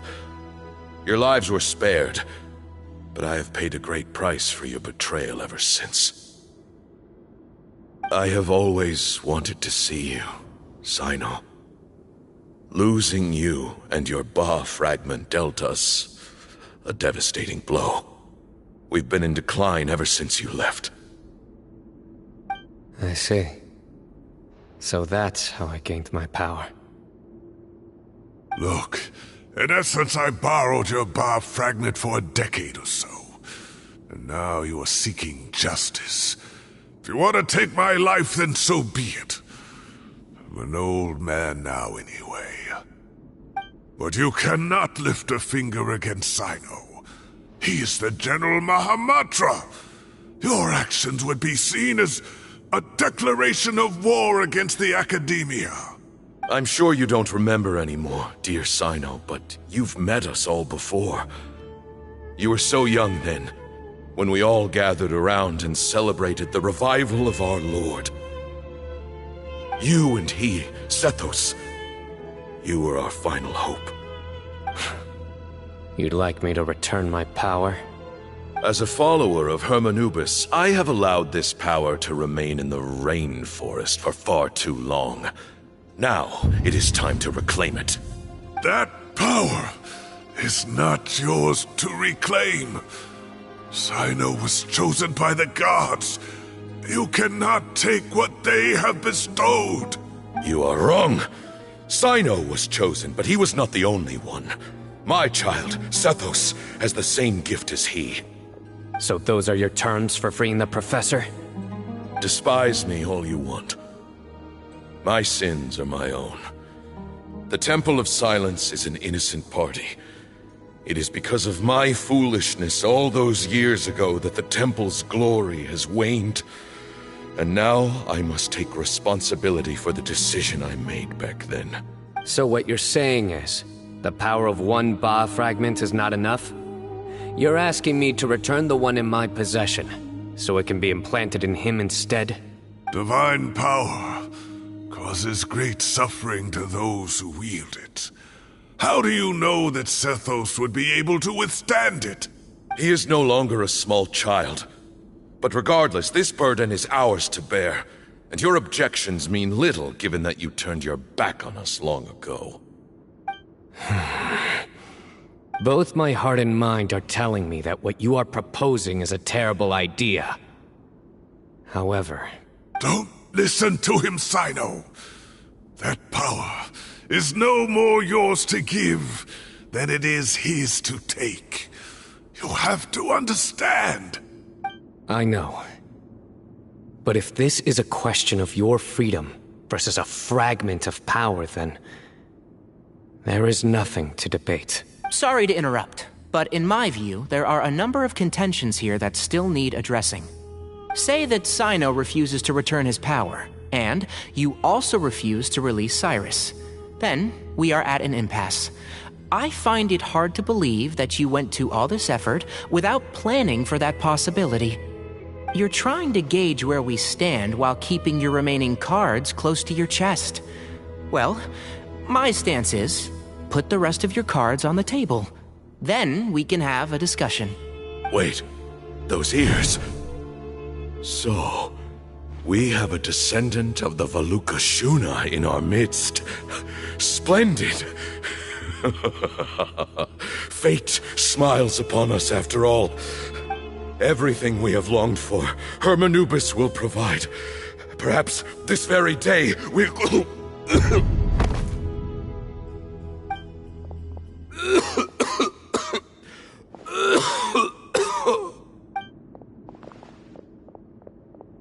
Why is he coughing so much?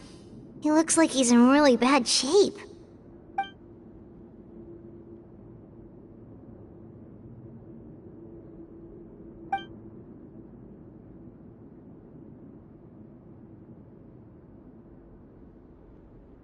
Moon, you... Take our leader back to his room. Sethos... you must... Grandfather, I know what you wish to say. Leave this in my hands. I don't like to drag out conversations, so I'll just cut to the chase. Had Cyrus not stopped the experiment all those years ago, the plan would most likely have been a success. The wisdom of Hermanubis would have been ours. Still, it's no use talking about what-ifs. We cannot change the past. I'm not like my grandfather. The Temple of Silence has a grand legacy and a sacred duty to fulfill. So it's somewhat inevitable for the leader to have an inflated sense of self. But I see things a little differently. I don't believe the temple has the same stature that it once did. Time has worn away at its prestige and changed things almost beyond recognition. So I'm not going to force your hand. You're all free to leave. Except for Cyrus. My grandfather gave him his chance once. And now I'm giving the rest of you yours. You have courage and wise judgment, kid. Reminds me a lot of Bamoon in his younger years. I truly wish that the temple would take an objective look at the academia of today. You've been to the city yourself. I'm sure you've seen that much has changed for the better, and things will only continue to improve. Why not consider cooperating with the academia once more? If you hadn't betrayed my grandfather, I might well be open to persuasion. But it's a bit too late for that now, Cyrus. Tighnari made a good point earlier. He said there has to be more to your plan than this, and I agree. All you and Ba Moon are after is the Ba fragment. The professor will accept whatever fate you deem fit for him out of a sense of guilt. I am the one who has a choice to make. And that's how it was always going to be. Ultimately, you want to trade the Ba fragment for the professor, correct? I'm glad to see you're giving it some serious consideration. I won't forsake my professor, nor do I intend to run from a problem that I must face sooner or later. Give me one night to make my decision. That works. Then I'll be waiting to hear your verdict, Cyno. Oh, my grandfather still has a fair few things he wants to say to Cyrus, so I'll be escorting him back now.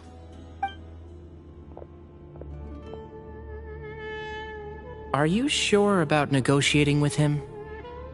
I need to think this through. Everyone, let's meet again later tonight. Until then, take some time for yourself. Alright, well, don't put too much pressure on yourself, Cyno. If you need any help working things out, just come and find us.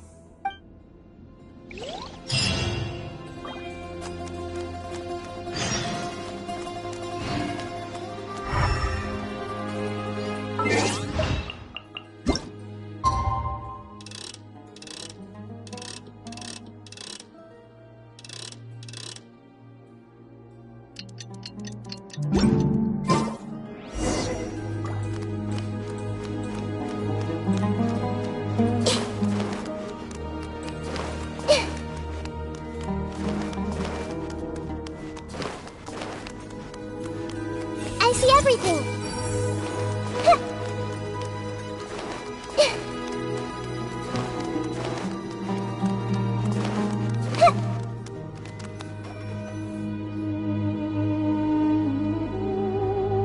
I've taken some time to reflect on this. If I had to guess, Professor Cyrus came to the desert knowing that he would almost certainly never return. He's a stubborn man who tends to double down when he feels strongly about something. We won't get anywhere trying to convince him to escape. I agree. My master Nephis says the same thing. Once Cyrus makes up his mind about something, he won't listen to reason. So that's one thing. A few other things come to mind too. You've heard all you need to hear about the Temple of Silence. So on that, I don't have anything to add. My own memories of this place are hazy though. Probably something to do with the overpowering presence of the Ba fragments. That might explain why I suffered from constant headaches and fevers as a child.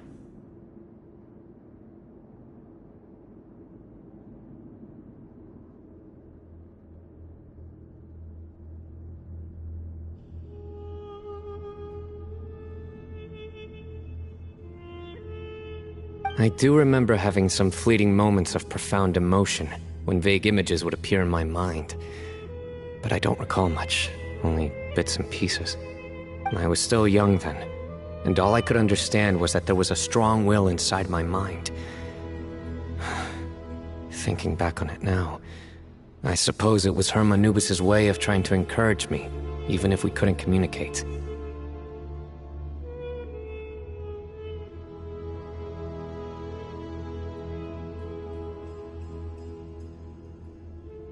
The power that came to inhabit my spirit was probably one of the cornerstones of their whole faith.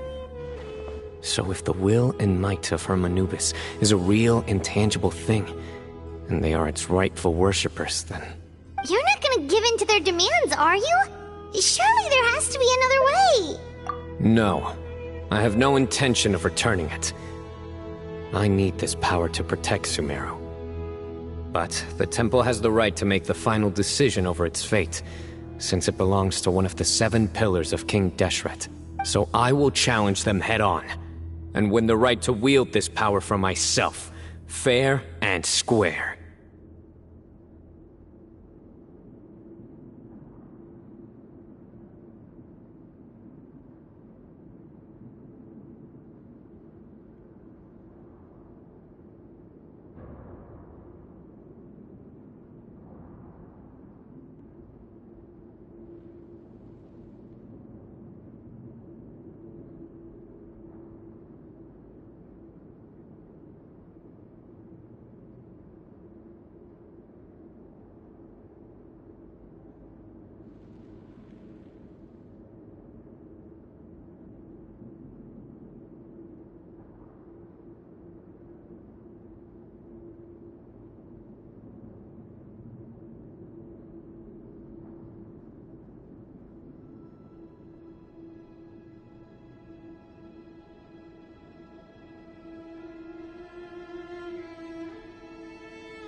This reminds me of something Alhaitham mentioned to me just before we left.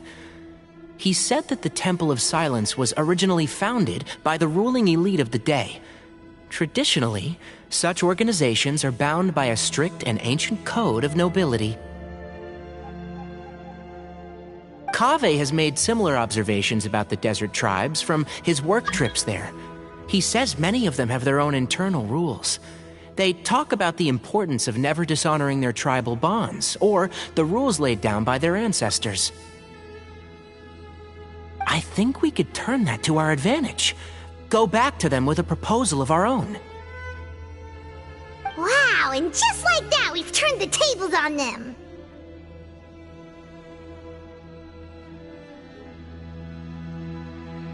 Looks like we have the same idea. Turn it back on them now while we still can, in terms that they cannot refuse. That's how we win this. Great. And I know just how to start the conversation. Let's go find Sethos. We'll tell him that I know a thing or two about medicine and would like to take a look at his grandfather's condition.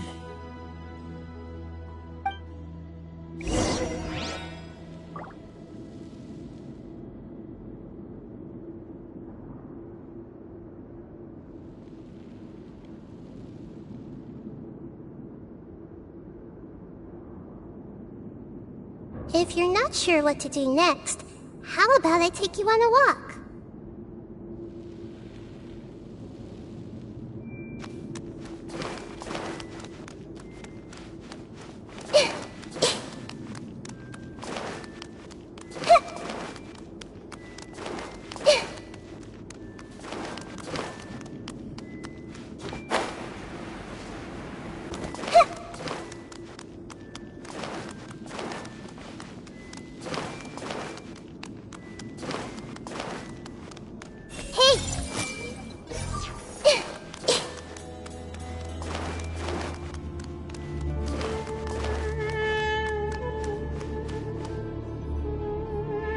Sethos, let's talk.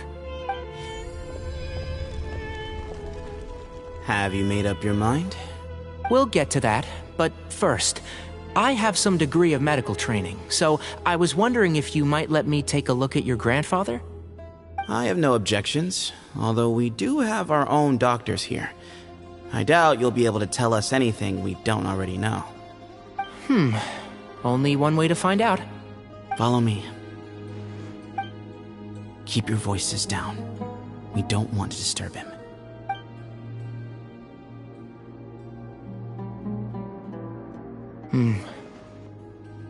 Let's talk outside. Bamoon has fallen into a deep coma, and his prognosis is quite grave. I'm sure that your physicians have come to the same conclusion. He appears to have sustained a serious injury in his youth, which has been exacerbated over the years by the heavy burden of work and now by the effects of old age. Regretfully, I must inform you that, based on what I've seen with patients in a similar condition, he doesn't have long left. A few days at most. Yeah. I've known for a long time. You're his heir, aren't you? You clearly have a lot of respect for the man. But you also see things differently. You have a broader range of concerns and a more pragmatic approach.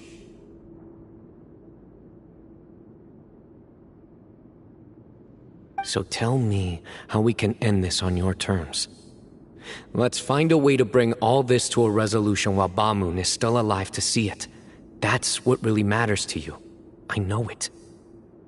Yeah, there's no time to waste here. You know that better than anyone. You know, the two of you are actually in a very similar predicament right now. Both of you have a very different perspective from the men who raised you. Right. And you didn't create this situation. They did, but somehow you've ended up having to make the tough decisions. You're right. We both look at this problem very differently than the people we inherited it from. I accept, Cyno. This all began because of Hermanubis. So let's end it with the rite he himself created. Legend has it that when Hermanubis first arrived in Tuletula, he sparred with the city's residents. He and his two companions proved their mettle by fighting over several days, winning the support of many fine people. That group of supporters were some of the first members of the Temple of Silence, and the sparring matches were enshrined as one of our founding rites, the rite of duels. It's where it all began. Sounds very fitting. I'm in. As a fellow vessel of Hermanubis, your ties to the Temple of Silence run deep. So I will permit you to participate in this rite, along with your chosen companions. 3 against 3. Sounds good. However, I have some additional terms. As the challengers, you must win all 3 of your fights to win.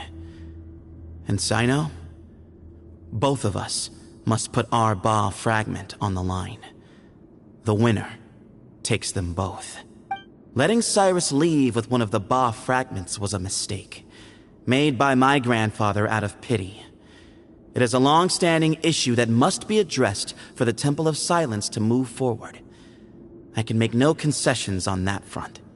None needed. We're on the same page. If I win, the Temple of Silence must release Cyrus, and consider this past dispute resolved. If you win, I'll return my power to you. It's a deal. Then let's meet at the ceremonial hall tomorrow evening, 8 o'clock.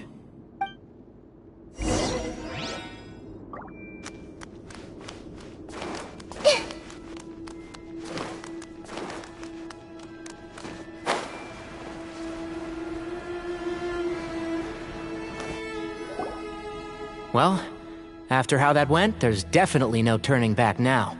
There never was. Turning back hasn't been an option for me since the moment the professor slipped away to return to the desert. You have to win. You need this power, both as General Mahamatra and for yourself. Yeah, that's right! Besides, it stayed with you ever since you were a small child. Surely that's a sign it thinks of you as its rightful owner. Both as General Mahamatra and for myself. Yeah, when you put it that way. I've had to overcome a lot to tame this power and claim it for myself. Not everyone could have done that. Exactly! The Traveler and I will never lose. And neither shall I. The desert was home to an ancient and great civilization that, for a variety of reasons, fell out with the civilization of the rainforest. It's just as Dia said. Prejudice has pushed people apart. But there must be personal factors at work here too. I can't shake the feeling that Bamoon cares for many more things than he lets on. And I don't think that Zethos is any kind of villain. He's just doing what he thinks is best. Tomorrow, everything will be resolved.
We gather on this day to perform once more the rite of duels, with the greatest of all sages, Lord Hermanubis, as our witness, for his power and authority is present in our midst. This is our most sacred of ceremonies, and no disruption from the audience shall be tolerated. It is incumbent upon all to observe the duel with the utmost respect and reverence throughout the proceedings.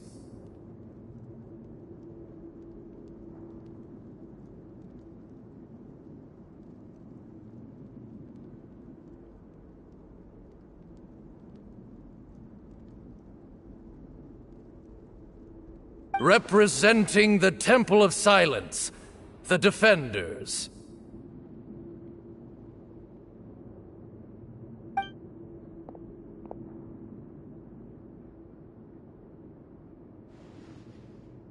Grandfather, you're here. A rite of duels after all these years. I am surprised by your decision, Sethos. I know what I'm doing, Grandfather. Just leave it to me. Representing the Academia, the Challengers. Ready. We will fight to have our voices heard.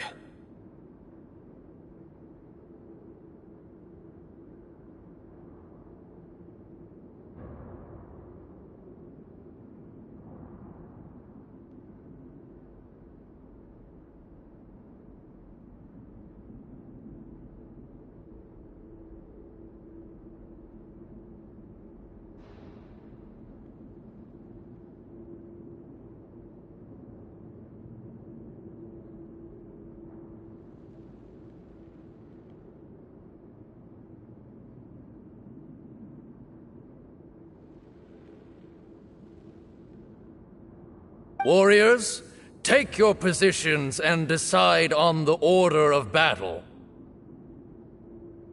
We come not to debate what brings our challengers here, nor what will become of the defeated duelists. Duelists, the might of Hermanubis himself is at stake here. Now, fight. Fight until the rightful victor is proclaimed. Huh? Are you sure?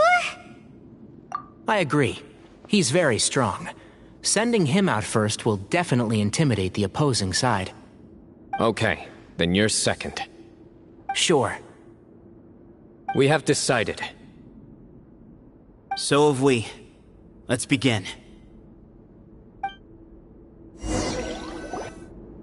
Duelists of the first bout, please step forward.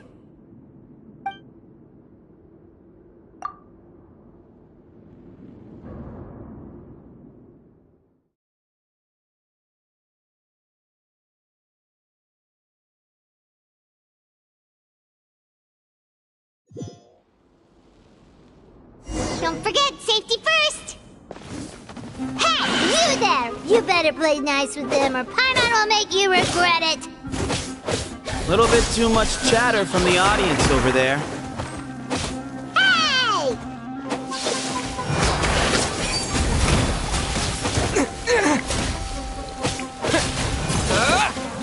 Propagate!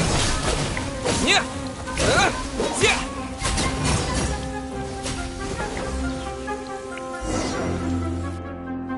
A swift end to the first bout. I now invite the duelists of the second bout to please step forward.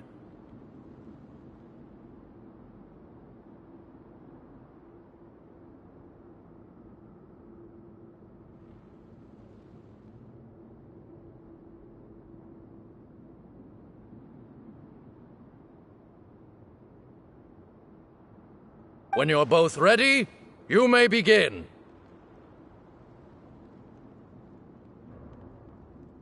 Let's begin. Watch out! He drank plenty of water before the bout, so he should be fine.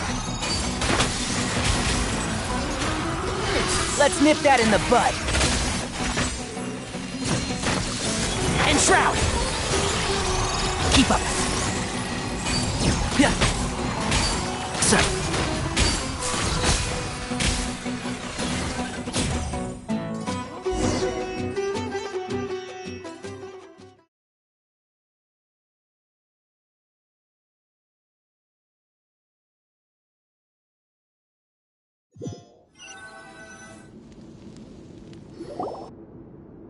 Thus ends the second bout.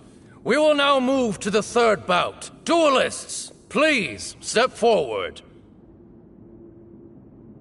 I'm ready. So am I. This is the final stage of the rite. I remind you both that the terms you agreed upon in advance are binding. When you're both ready, you may begin.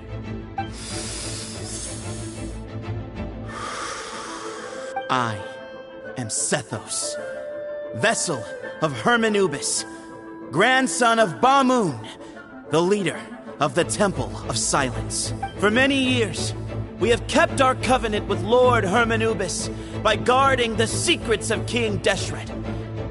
And even in our darkest hour, when we could not see a way forward, we chose not to abandon hope, but to embark on a brave new experiment so that we might prevail.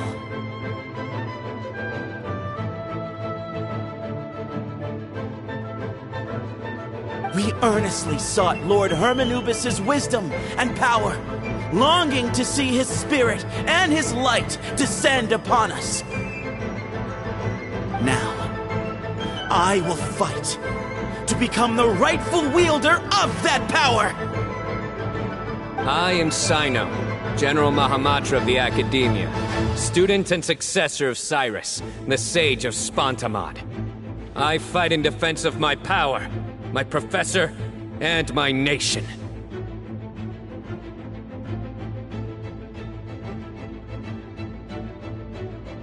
And you. I think you left some things unsaid. This is a sacred duel, and Hermanubis is watching. So bare your soul. Everyone, old and young, fit and frail, they're all waiting to see how this duel will end. My grandfather is a wise leader. He is also known to be a ruler who is not afraid to get blood on his hands. I understand his beliefs well, and I know what he expects of me. But our faith has held us back for too long. After I grew up, I went to the rainforest once, and I saw for myself the people of the city. Times have changed. The people of Sumeru are happier and more free now than in the past. I thought about this as I stood at one of the tallest points in the city, gazing down at the streets below. Then I thought of you, Cyno. You and I both wield the same power, yet the lives we lead could not be more different. Each Ba fragment of Hermanubis stands for something different. Might, glory, and one of many other secrets that have yet to be revealed. I once thought that the nature of our fragments must be what makes us so different from one another. But maybe it's that you've found your answer, and I am still searching for mine.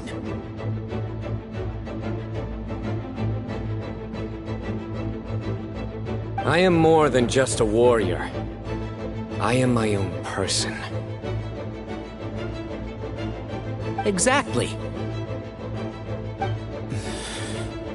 The name Hermanubis has left its mark on both of us, shaped the course of our lives.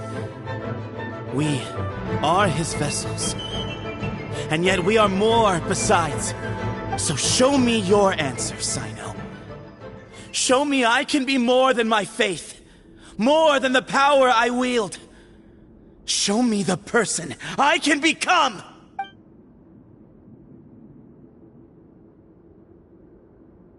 Bring it on!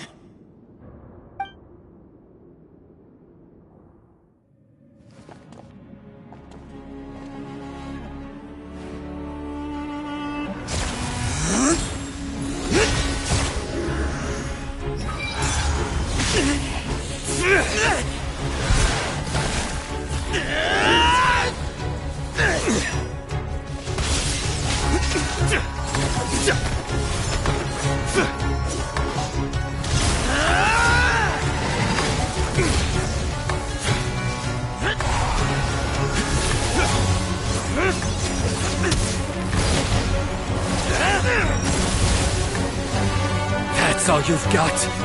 What happened to searching for your answer?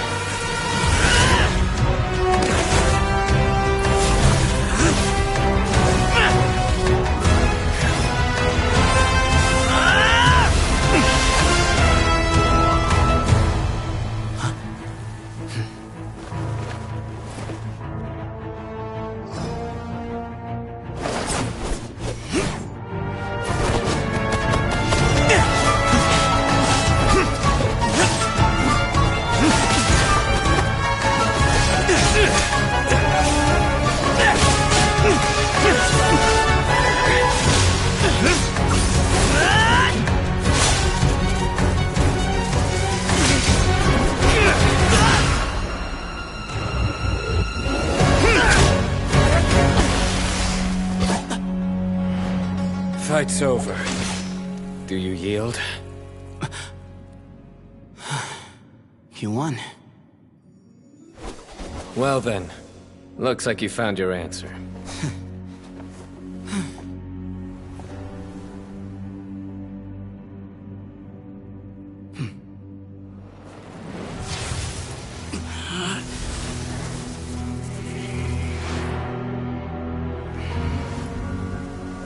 I give his glory to you.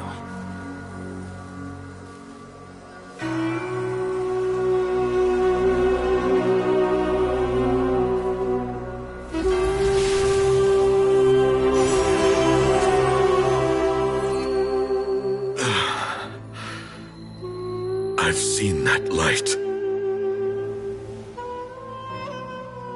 That is the light of our Lord, the great Hermanubis, priest over all other priests. His spirit dwells within that lightning, and his will lives on. Once a warrior of Tynar, he emerged from the barren desert sands to serve the god king Al-Ahmar. After the death of the god king, Hermanubis gathered his followers and the Tynarian priests and led them to the city of Tule-Tula. There, they founded the Temple of Silence, and from that day forth, we became stewards of all knowledge that survived from King Deshret's civilization. Barely a century passed before war ravaged the desert. One by one, Eremite leaders took up arms against each other in battles that would devour what little remained of their civilization. Only the wise city of Tule-Tula was spared under the guiding hand of the Tynarians. But peace did not last. Coveting the knowledge of King Deshret, the beasts set their eyes on Tule-Tula. The king of Gurabad laid siege to the city and ordered the sages to surrender to him the Temple of Silence as proof of his victory. The ruling elite colluded with their oppressors, betraying the temple so as to hold on to their rule over the city. They declared that the knowledge guarded by the temple was the true cause of corruption. These were dark days, and we faced enemies on all sides. Our Lord had long since exhausted his strength, keeping the forbidden knowledge introduced by King Deshret at bay. To ensure the temple's continued survival, he broke his being into many pieces and began the ceremony of Hermanubis' legacy, bestowing his power upon his mortal followers. With this power, the temple was able to defeat the tyrant's army. Yet, we were not hailed as heroes. Strange and unfamiliar as this power was, it struck fear into the people's hearts and drove them to reject us. In the end, the people of the temple and the Tule-Tula Tynarians left the city for good and made their way to the rainforest. What followed next was inevitable. The elite of Tule Tula fell and were decimated. War engulfed the desert. And we wandered from place to place, always in hiding, all the while keeping close watch over our secrets and staying true to our mission. Betrayal forced us out of the desert and into the forest. Then mistrust drove us from the forest into the desert once more. We have lived in exile for far, far too long. Yet, today, the Temple of Silence has borne witness to the glory of Hermanubis once more. Thank you.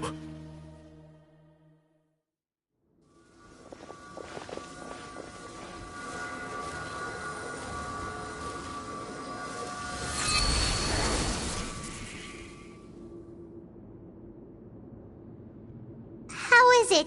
Do you feel okay?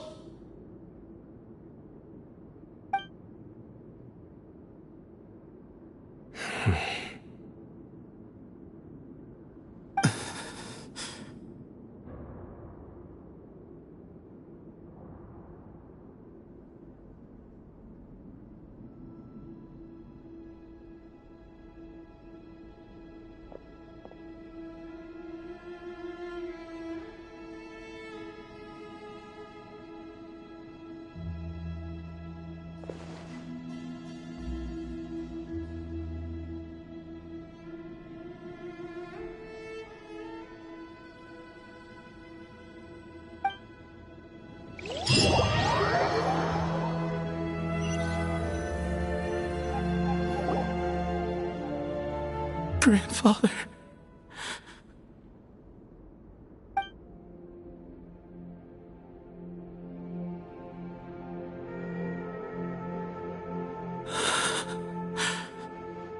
Hey, Sethos. You'll get through this. I know. I'll miss him. I guess you were prepared for this. It's been a long time coming, huh? Yeah, he's been on death's door for a very long time now. I think it was only through sheer willpower that he managed to hold on to this point. At least, he was able to see this chapter come to a close before he passed. What's next for you? Per my grandfather's last wishes, the Temple of Silence should submit to whoever possesses the largest number of Hermanubis fragments. That entitles you to be our new leader, Cyno. But that's never going to work, as I'm sure you realize. I'm the General Mahamatra. I am needed back at the Academia. I did foresee this possibility, and I gave it some thought. The fact is, I know next to nothing about the staff, records, and environment here. As such, I am ill-suited to be your leader, Sethos. I believe the honor should go to you. Were it not for this duel, or indeed if you had other intentions, the Ba fragments would most likely be in your hands by now. I'm sure Bamun never meant for anyone but you to be his successor. You really think so? I do. Still, I didn't think Bamun looked very surprised by the final result. Perhaps he had an inkling that this would be the way things end. Well, in any case, since the Ba fragments are with me now, I guess I can call the shots. Sethos, I would like you to succeed Bamun as the new leader of the Temple of Silence. You are more suited to the role than I, and I have complete faith that you will be an excellent leader. Just think of it as doing me a favor. But doesn't that render everything that we've been through up to now meaningless? No, it doesn't. This experience has allowed us to become friends, which means that the Academia and the Temple of Silence will become partners once more. That's a much bigger deal than you might think, Sethos. You said yourself, times have changed. You have to believe that things can change for the better here at the temple too. I will try. To be honest, I couldn't have asked for a better outcome. Actually, part of me wonders whether Bamun's intentions from the very beginning was just to create enough pressure to force us towards a duel. That way, no matter who won, one of us would have to surrender our Ba fragment, and the power of Hermanubis would be concentrated in one single person. Had you won, the Temple of Silence would have doubled its strength. And were I to win, he correctly anticipated that I wouldn't suddenly drop everything to become the leader of the temple, much less integrate the temple into the academia by force. He knew that the temple's future would depend not just on the guidance of Hermanubis, but the support of the academia too. So he made it his responsibility to ensure his successor would be free from the burdens of the past. His plan meant that whoever ended up succeeding him, they would have an easier time interacting with the academia. With one single letter, he lured out the professor. No matter what happened after that, it would result in a net benefit to the temple. And here I thought the General Mahamatra wouldn't care for all these trivial details. You're absolutely right. Grandfather and I considered this from every angle. We had to find a way to mend our relationship with the academia. In that sense, the right of duels was just a means to an end. Thank you for everything, Cyno. As a gesture of our gratitude, to those that you and Lesser Lord Kusanali deem worthy, I will grant the honor of access to the Temple of Silence for their pursuit of knowledge.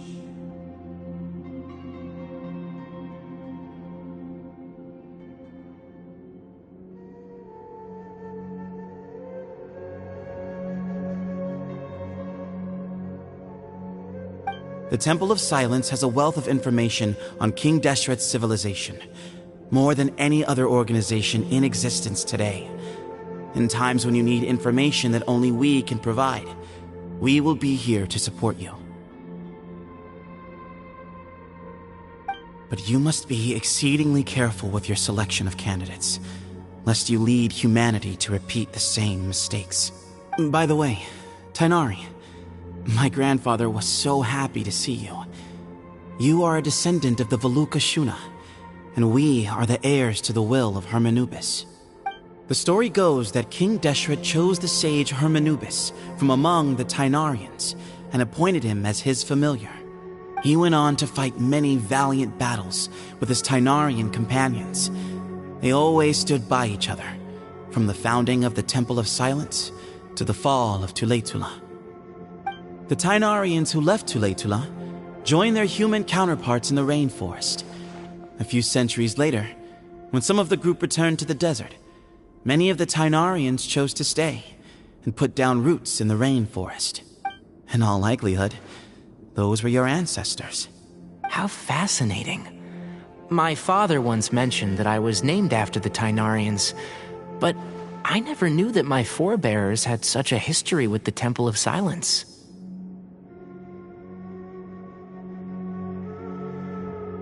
I like this story.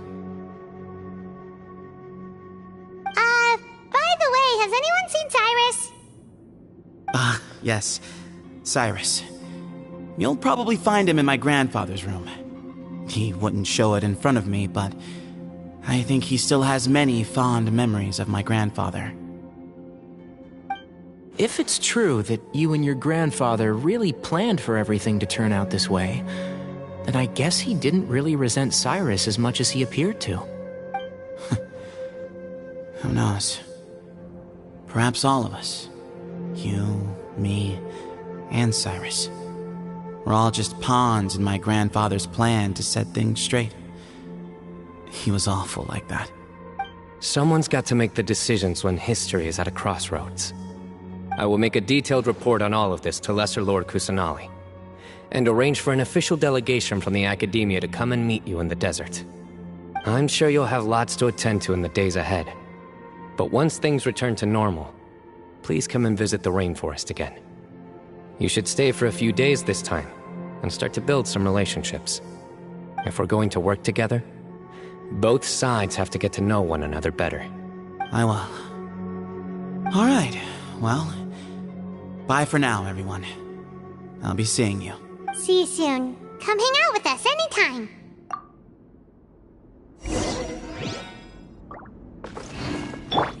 I see everything. Did you see, Grandfather? Cyno chose me to succeed you as leader of the Temple of Silence. I will now serve in his stead. Grandfather, we did it. We achieved what we set out to do. From this day on, the Temple of Silence has the chance to work with the Academia once more. Real change, real opportunities. They are now within our grasp.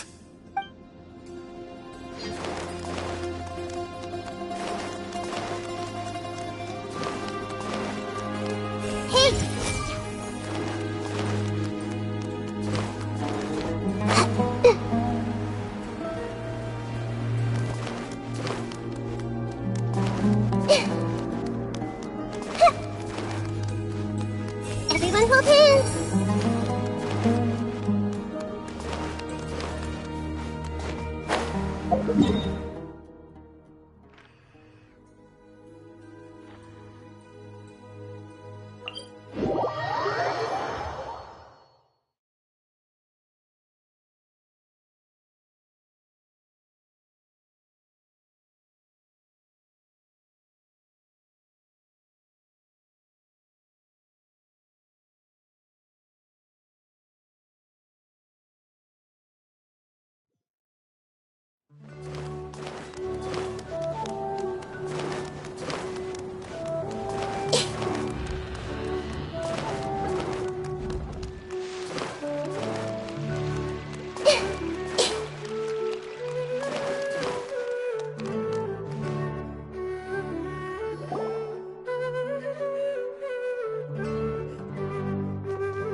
What were you thinking gallivanting off into the desert alone at your age?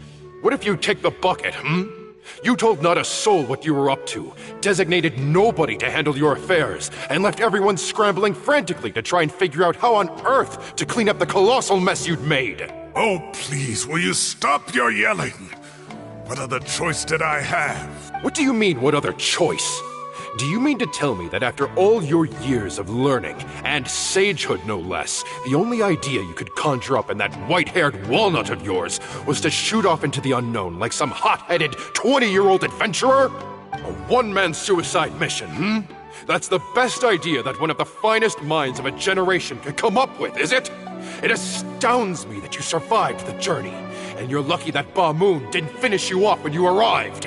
All right, all right. Honestly, the way you're going off on me, it's like you wish you'd been there to lend him a hand. Does it mean nothing to you that I'm your colleague and former classmate? I've got nothing more to say. What's the point of berating an old bag of bones?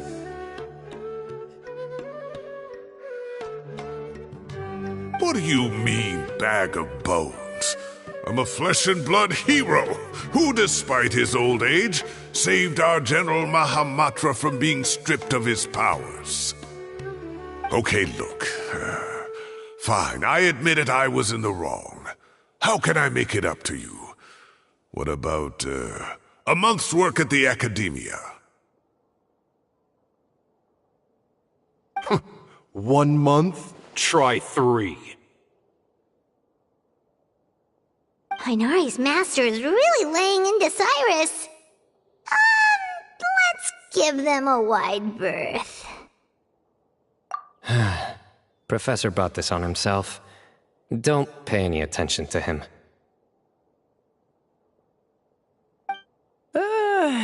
Wow, I haven't seen Master get this riled up in a long time.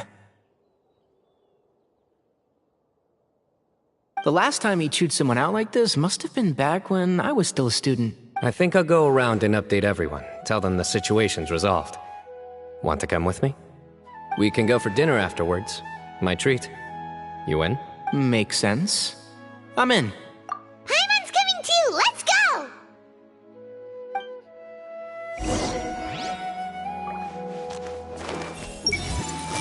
Never think thinks he's getting a single day of free labor from me, he's got another thing coming. I should have asked him to come help out at work much earlier. I would have kept him out of trouble and avoided this whole debacle. You'd better start packing your things. Report for work first thing tomorrow morning. I'll be waiting for you. What about my allowance? Oh, and his lunch covered. How about dinner? Don't push your luck. Let's not forget who is compensating whom here. Hey, man's gotta eat. Help me figure out something for lunch at least. I'm counting on you.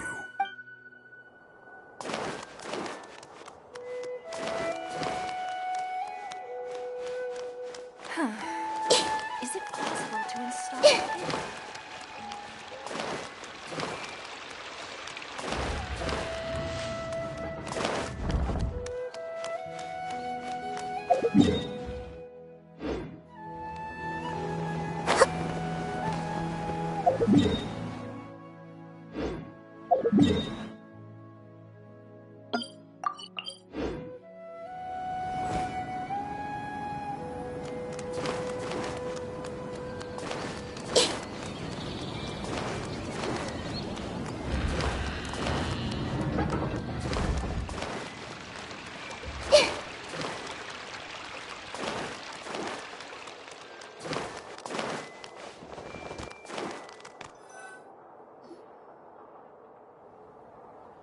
Hey, Kale.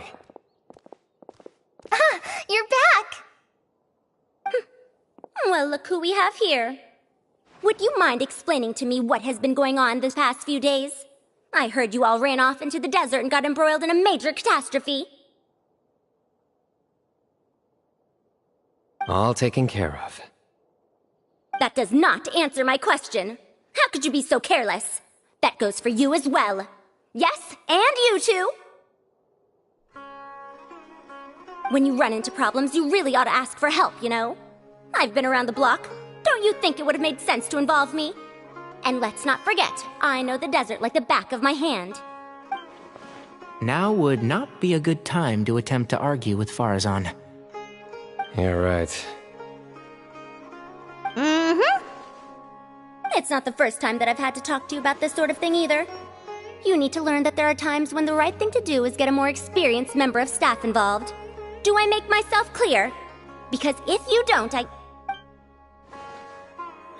Kale, please do something. He's giving me the signal. Alright, guess it's time to play my ace in the hole. Say, Madam Farazan, I can see you're pretty upset, but, I was just wondering, remember that time you offered to give me a tour of the academia? Does that offer still stand? Huh? Wait, did I hear that right? Kale, you remember? Wonderful. Well, of course the offer still stands. Come on. Madam Farazan will show you around the old classrooms. Poor Kale getting dragged off like that. Also, check out Farazan acting like some sort of official academia tour guide. Kale! Cup. Huh?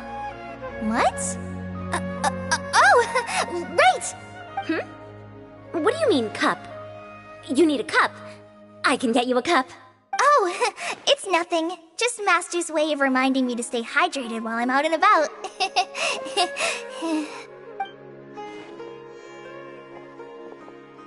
It's code for let's reconvene at the cafe. Tainari and I used it while we were in school, and it's become something of a family tradition now.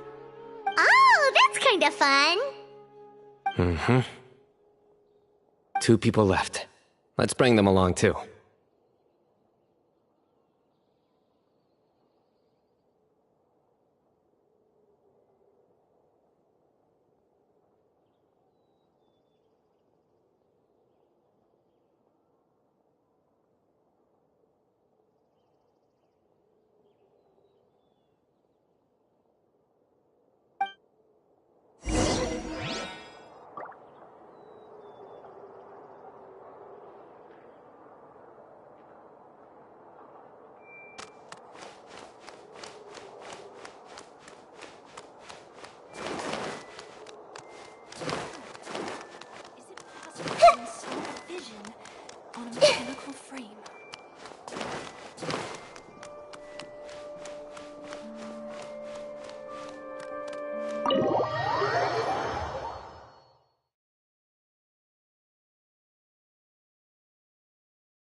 Am I hallucinating?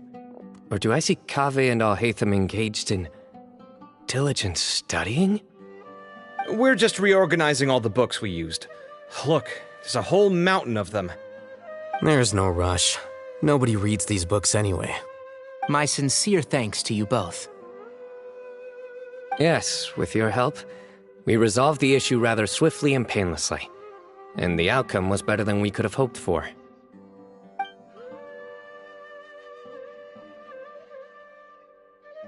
I see. The Temple of Silence resorted to rather unique means of self-preservation. It explains how they managed to remain hidden for so many years. And it sounds like they managed to preserve a whole load of ancient documents as well. I'd love to go check those out if I ever had the chance. That day will come. The Temple of Silence is a hugely important organization, and we'll be sure to maintain good relations with them in the future. Now, as a token of my appreciation, I'd like to treat everyone to coffee. Sounds good. Yeah, sounds great. Although after the last few days, I don't know if I can handle another coffee, but I can just order something else. Sure.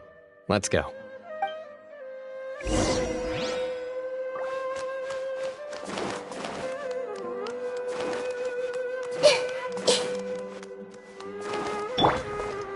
One with nature. Time to go.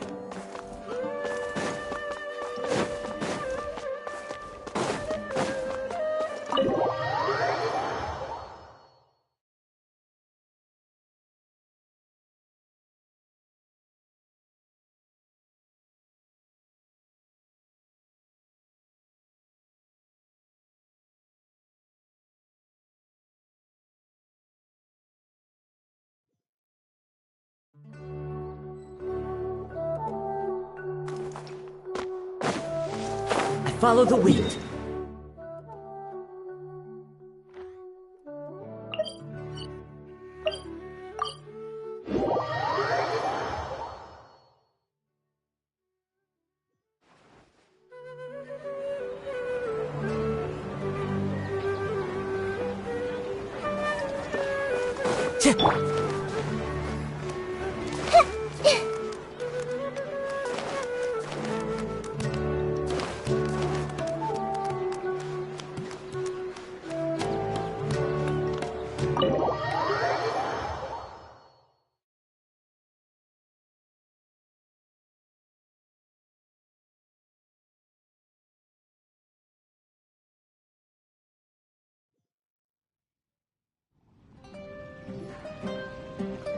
And then the Traveler just pounced on their opponent and knocked him right out cold. Then there was Tighnari. He put up an amazing fight too. We ended up winning all 3 bouts. Whoa! Part of me wishes I'd been there to see it, but I'd have been biting my nails off worrying about you guys. A truly edifying account of the events. Bereft of detail, but it has livened up the room all the same.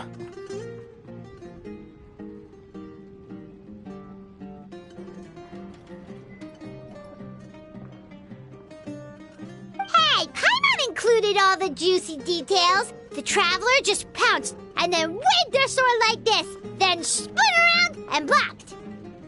Despite winning 3 bouts in a row, you still ceded the position of leader to him. That's very dignified of you, Cyno. Of course. Being dignified comes with being a true champion. I got to be a champion too for once. I've not sparred much with desert folk before. It was a pretty unique experience. Yeah! Huge place! It felt like something right out of an epic poem! Imagine this. It was like there was... Maybe save that one for later, Paimon. Dessert's here.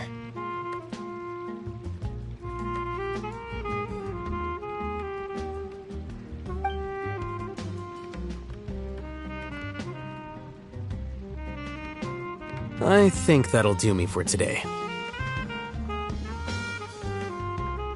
Shall we stop off at the House of Dana again before heading home? We should probably finish putting all those books back. My thoughts exactly. See you around. I should get going as well. See you all later. Make sure you get some good rest tonight. I need to go say thanks to the Core 30 for their help.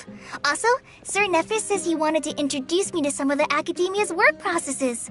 So, I gotta dash too. Kale's come a long way. She's much more confident at dealing with other people these days. Everyone's a work in progress. You never stop learning. Yeah, true.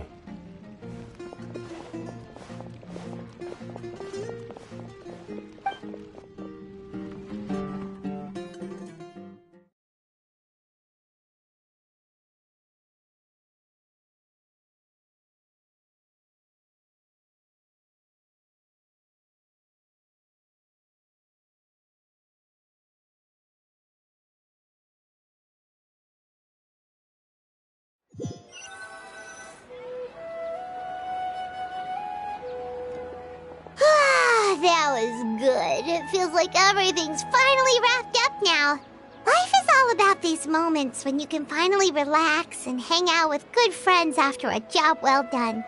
And also, those desserts Cyno got, they were really good. Paimon definitely needs more of those in the future. Do you three have anything planned for the rest of the day? If not, would you come somewhere with me? That's a secret for now. Wouldn't want to spoil the surprise. Okay. I think I can guess what you're talking about. It'll definitely be a nice surprise. Well, now Paimon's curious. Come on, let's go.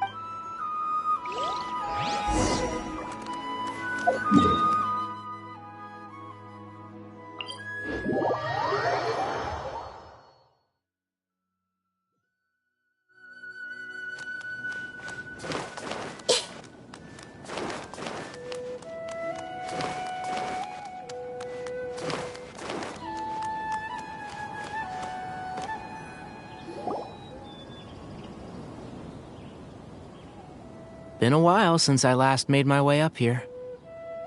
Oh, look at this place! We're so high up! Need any help? As you wish. It's a nice spot, isn't it? What a great view! We're so high up, we can see for miles! Traveler, turn around.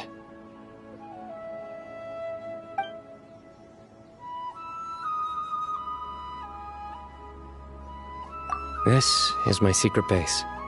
Somewhere I only bring my best friends. When I was a student, I used to slip away and climb up here all the time, just to clear my head. I was quite young then, and hadn't made too many friends yet. Back then, I had a lot of the same questions that Sethos was asking. Who am I? Why do I have this power? And what should I be fighting for? Our gifts help us to find our rightful place in the world. That was my experience.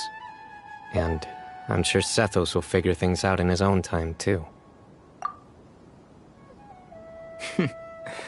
You two really are like brothers. I feel the same way.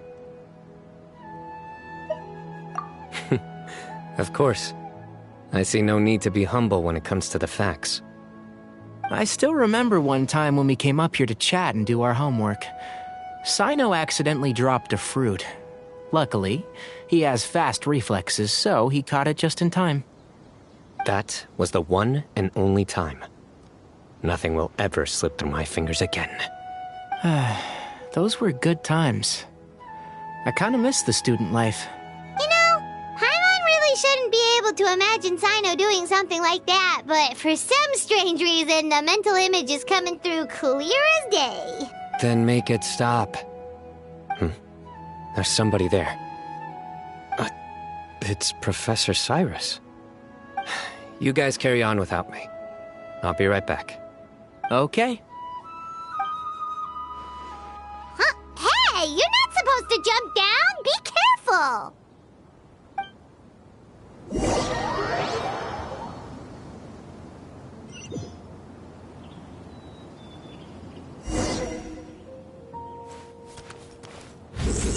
Commander! Oh my days. I can't believe how stupid I look in this one. Professor, what are you muttering to yourself about? Cyno. Just the man I'm looking for. Guess what I found in some old notebooks? Some old photos? Can you believe it? This notebook was just sitting in a pile of odds and ends in the sage's office. I must have forgotten to take it with me, and no one's touched it since. It was still right there. I was at the Academia earlier to discuss my workload with Nephis. I swung by the old office to have a look around and just happened to cross it. Well, time flies. Look how tiny you are in this picture. Still a kid. You look quite young yourself in that one. Ah, it's this one. I remember that. Lisa took it, didn't she? Yep. Looks like her work, all right. Who else could have found just the right angle to make me look so unbelievably hideous? And this one. Looks like we're both dozing off. Oh, cheeky girl. Taking secret photos of us without our knowledge. Is there something you'd like to say to me, Professor? Like what? Like, these are good photos, aren't they? Hey, at moments like this, I hardly know where to begin. I can't pretend I'm a good person. Bamoon had every reason to despise me. And well, so do you if you feel the same way. Don't be ridiculous, you old codger. Is that not what you wanted me to say? Oh, I've dreamt of that place many times after leaving the desert. Sometimes I've dreamed that I was doing research with them again. And other times, I dream of the day they saved my life. Oh, it was one of the happiest times of my life. We all learned so much from one another. You've matured so much over the years, Cyno. Since you're my professor, I should save you some face by not calling you out on all the non-answers you just gave. So, I will do the right thing and keep my mouth shut. Good thinking. Take your own advice next time. Seriously, why bully an old man like me? I thought heroes were supposed to be gracious. Hey, wait, how did I not notice this one earlier? Lisa strikes again. Just how many did she take? Look how cute you were when you were little. I remember how well-mannered you were back then, too. Yeah, and look how serious and professional you used to be.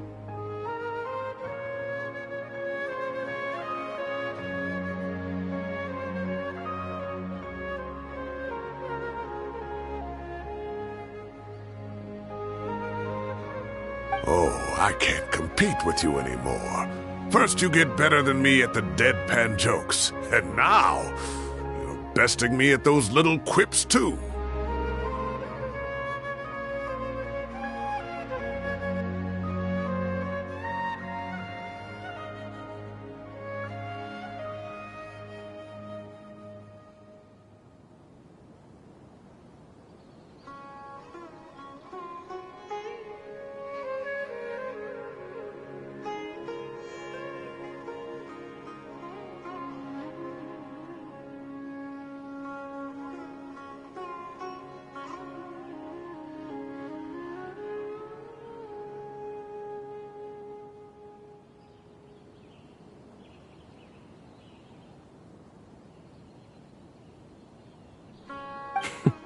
Don't say that.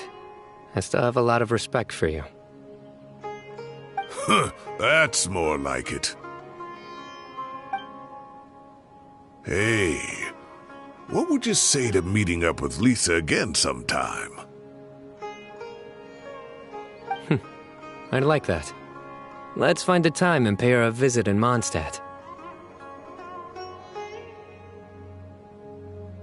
right, I'll add it to my schedule. Let's go next week. Wait, no. Next week is the tomato growing competition. I have got to beat Zaha Hadid. Or you could find a real hobby, Professor.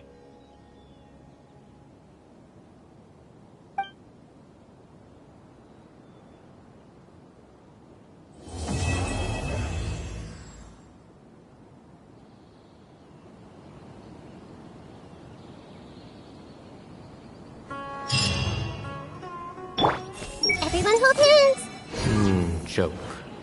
How do I make this a joke? I can't treat my students like kids anymore. I have to admit, Cyno has matured far beyond my expectations. Time has passed too quickly. The children have all grown up, but it turns out grown-up kids are no use. When Nephis comes after me, Cyno still can't do anything to protect me.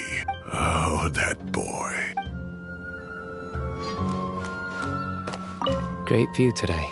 This atmosphere calls for a joke out of left field, to catch the listener unawares.